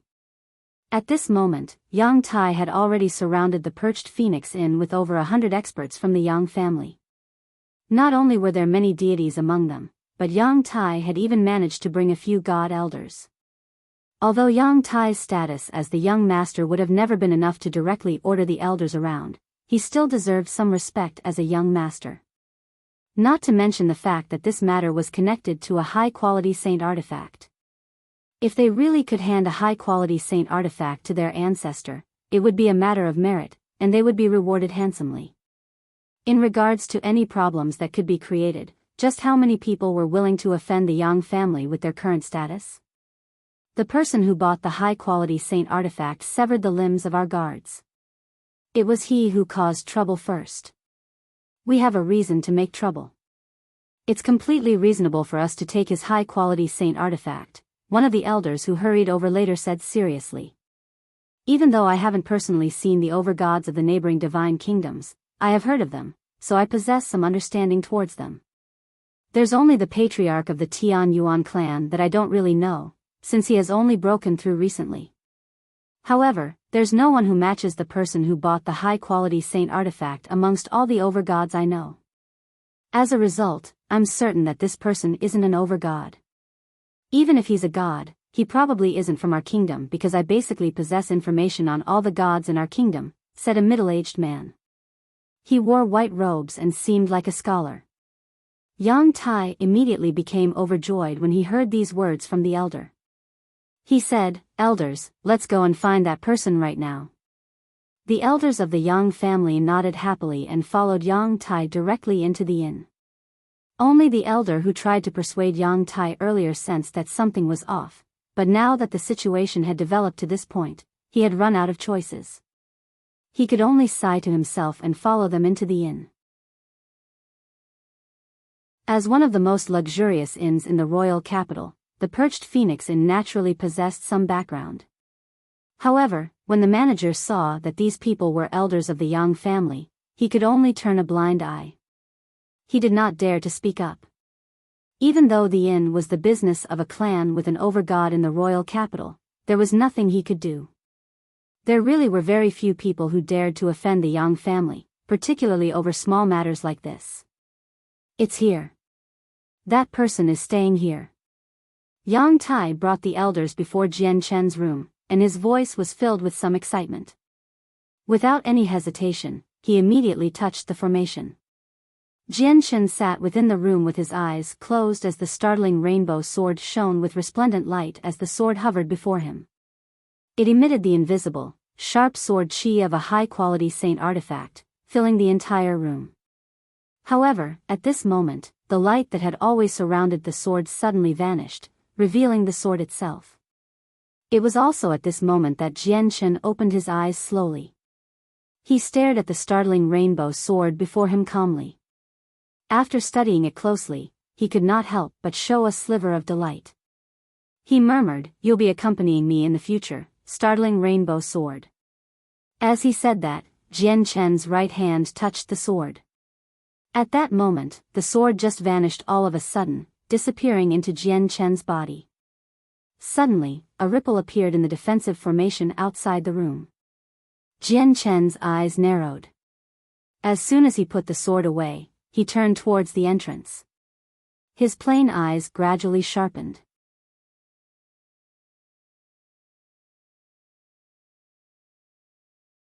Chapter 1828. A slight punishment. Not only could the formation for Jian Chen's room defend attacks from even gods, but it also functioned as a barrier that blocked sight and the senses of the soul. However, this only applied to those outside the formation. Inside, Jian Chen did not suffer these restrictions, so he could clearly observe what was going on outside through the formation. Looks like this little young master of the Yang family harbors resentment towards me from when I severed the arms of his guards. He actually directly brought 4 gods from his clan. Even in clans with over-gods, gods possess quite some status. They're usually elders and stand above everyone else, receiving the respect of everybody. Yang Tai only suffered a slight embarrassment in the True Sword Pavilion, and he immediately brought 4 gods with him. Looks like they haven't come with good intentions. They probably want to redeem themselves. Are the people of the Yang family really so stubborn over such a worthless matter, where they are willing to send over so many people for just a wastrel? Jian Chen thought. He had seen the ancestor of the Yang family, Yang Kai, in God King Duanmu's dwelling in the past. He was a very powerful over-god, having reached late over-god. He was one of the most powerful people among the several dozen over-gods who entered the dwelling previously. Although he was not on any particularly good terms with Yang Kai, he was not on any particularly bad terms either. As a result, he was rather unwilling to fall out with him over these petty matters. The Yang family was one of the greatest clans in the divine kingdom of Pingtian after all. It was a clan that stood in the same divine kingdom as his Tian Yuan clan. For the Tian Yuan clan, he was naturally unwilling to offend other clans with over-gods for no reason, as it would lead to troubles for the clan. After all, it was impossible for him to remain in the Tian Yuan clan forever. He would leave one day. Of course, it was a whole new story if they came to provoke him time and time again. Jian Chen was unwilling to create trouble for the Tian Yuan clan, but he was not someone who feared matters like that. He would face these problems head-on when they came. With a wave of his hand, Jian Chen opened the defensive formation around the room. As soon as the formation was removed, the people from the Yang family learned of it. They all beamed with joy, appearing to be extremely excited. It was as if they could already see a high-quality saint artifact before them. Yang Tai and the god elders immediately entered the room, while the deities stood guard outside. Among the 4 elders, one of them closed the door behind him as soon as he stepped in. However, he felt that this still was not enough, so he immediately cast down a formation around the room. Only after that did the elders nod in satisfaction. They felt like the operation this time could not fail. The high-quality saint artifact was basically theirs. Jian Shinkami remained on his bed for the entire time. He watched everything unfold nonchalantly. However, his cold gaze explained what he currently felt. He felt nowhere near as calm as he appeared on the surface. They behaved so cautiously and came with ill intent. They definitely came for his sword. Fortunately, it was Jian Chen who sat there today. He felt no fear towards the Yang family. If it were another person who was not an over-god, the outcome would be as clear as glass. "Brat, I never thought that we'd see each other so soon," Yang Tai glared at the seated Jian Chen as he sneered. Jian Chen directly ignored Yang Tai. He glanced past the gods of the Yang family and asked calmly, "You must have come for the high-quality saint artifact, right?" Seeing how Jian Chen did not even look at him, Yang Tai immediately became furious as he always placed great focus on his status. Before the elders could say anything, he directly called out coldly, "Brat, this is what you get for offending me. That's right, we've come this time for the startling rainbow sword, and it won't be just the sword this time. We'll be taking you with us as well." Jian Chen immediately frowned. However, the elders silently studied Jian Chen, and they gradually became stern as well, as all of them had discovered that they could not see through his strength. In their eyes, Jian Chen seemed just like an ordinary person, without the presence of an expert at all. There were normally two situations that would lead to this. The first one was that the person possessed a great secret technique that could conceal their presence. As a result, gods or even overgods could not see through the cultivation of a deity. The other situation was that the difference in cultivation was simply far too great. All they needed to do was conceal their presence, and other people would not be able to sense it. The elders of the Yang family all studied Jian Chen for a while before reaching the same conclusion. This person definitely is not an overgod. If he were an overgod, he would possess the pride of one. He probably would have sent us out of the room already, but he has only remained there without doing anything at all. It is probably because he fears us. This person must be a god who concealed his presence using a secret technique. He might even be a deity. Has the Yang family reached such a level of boldness in the royal capital? Have they already achieved dominance in the royal capital? Jian Chen murmured to himself.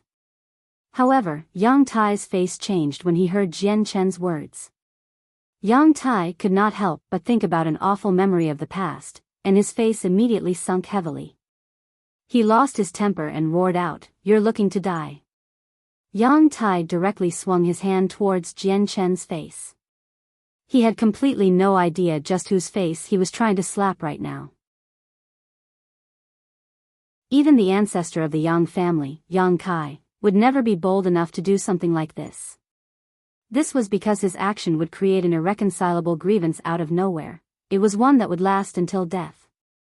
Jian Chen's gaze turned cold. He caught Yang Tai's hand easily and stared at him coldly. He said, "You sure are bold. Just this one action tempts me to claim your life. But I'll spare you because of your great-grandfather. You may have avoided death, but you still need to be punished." With a flash of light, Jian Chen severed Yang Tai's entire arm. Blood immediately began to spurt out like a fountain. Afterwards, Jian Chen pressed his hand against Yang Tai gently. With a miserable shriek, Yang Tai vomited blood and was sent flying out the window. A gleam of light flickered through the eyes of the elder who cast down the barrier. Immediately, a crack appeared and Yang Tai just happened to fly out through the crack. The elders did not stop this from happening. They had no good impression of Yang Tai, and his injuries would benefit them greatly instead. It would provide them with an even better excuses to move against Jian Chen. Once they brought the high-quality saint artifact back to the clan, even if the overgod behind this person came, they could use Yang Tai as an excuse for everything they did and avoid trouble. They also witnessed that Jian Chen was only a god at most through his moves this time as well, so they all became fearless. Yang Tai's miserable cries rang out from the street below while his blood had already formed a mess on the ground. It was very rare for people to get injured in the royal capital. In a short moment, Yang Tai's miserable cries had drawn over all the passers-by in the surroundings. Very soon, a large group of people gathered. They all pointed at Yang Tai, who was rolling in pain on the ground, and discussed softly. Isn't that the young master of the Yang family, Yang Tai? How has he ended up like that? Who is it that is bold enough to cut off the young master of the Yang family's arm? It doesn't matter who the person in the perched phoenix inn is, they're in deep trouble, he deserves it. Who knows just how many innocent girls lost their lives due to the young master of the Yang family. Now that he has ended up like this, he really does deserve all of it. The guards of the royal capital will arrive very soon. Yang Tai really is annoying sometimes. There really isn't a reason to blame you, except for the fact that he's the young master of the Yang family, after all. For the sake of the Yang family's dignity, we can't just drop this matter here. If the matter causes a large ruckus and attracts the attention of the ancestor, it'll be horrible. In the entire Divine Kingdom, there's probably no one, apart from the commander of the Royal Divine Army, Xian Do, and the patriarch of the Tian Yuan clan from the Dong'an province, who can endure his anger. The barrier closed up again and isolated any sounds in the room. The god who had cast down the formation smiled as he continued to speak, acting like he was completely concerned for Jian Chen. However, I think we can become friends fast. Seeing how you've fallen under so much trouble, I'm willing to assist you in getting through it all. I just hope that you can cooperate. You're tuning into the Biyao's Wuxia Chronicles YouTube channel. Don't forget to subscribe and join us on this journey to catch the most captivating stories.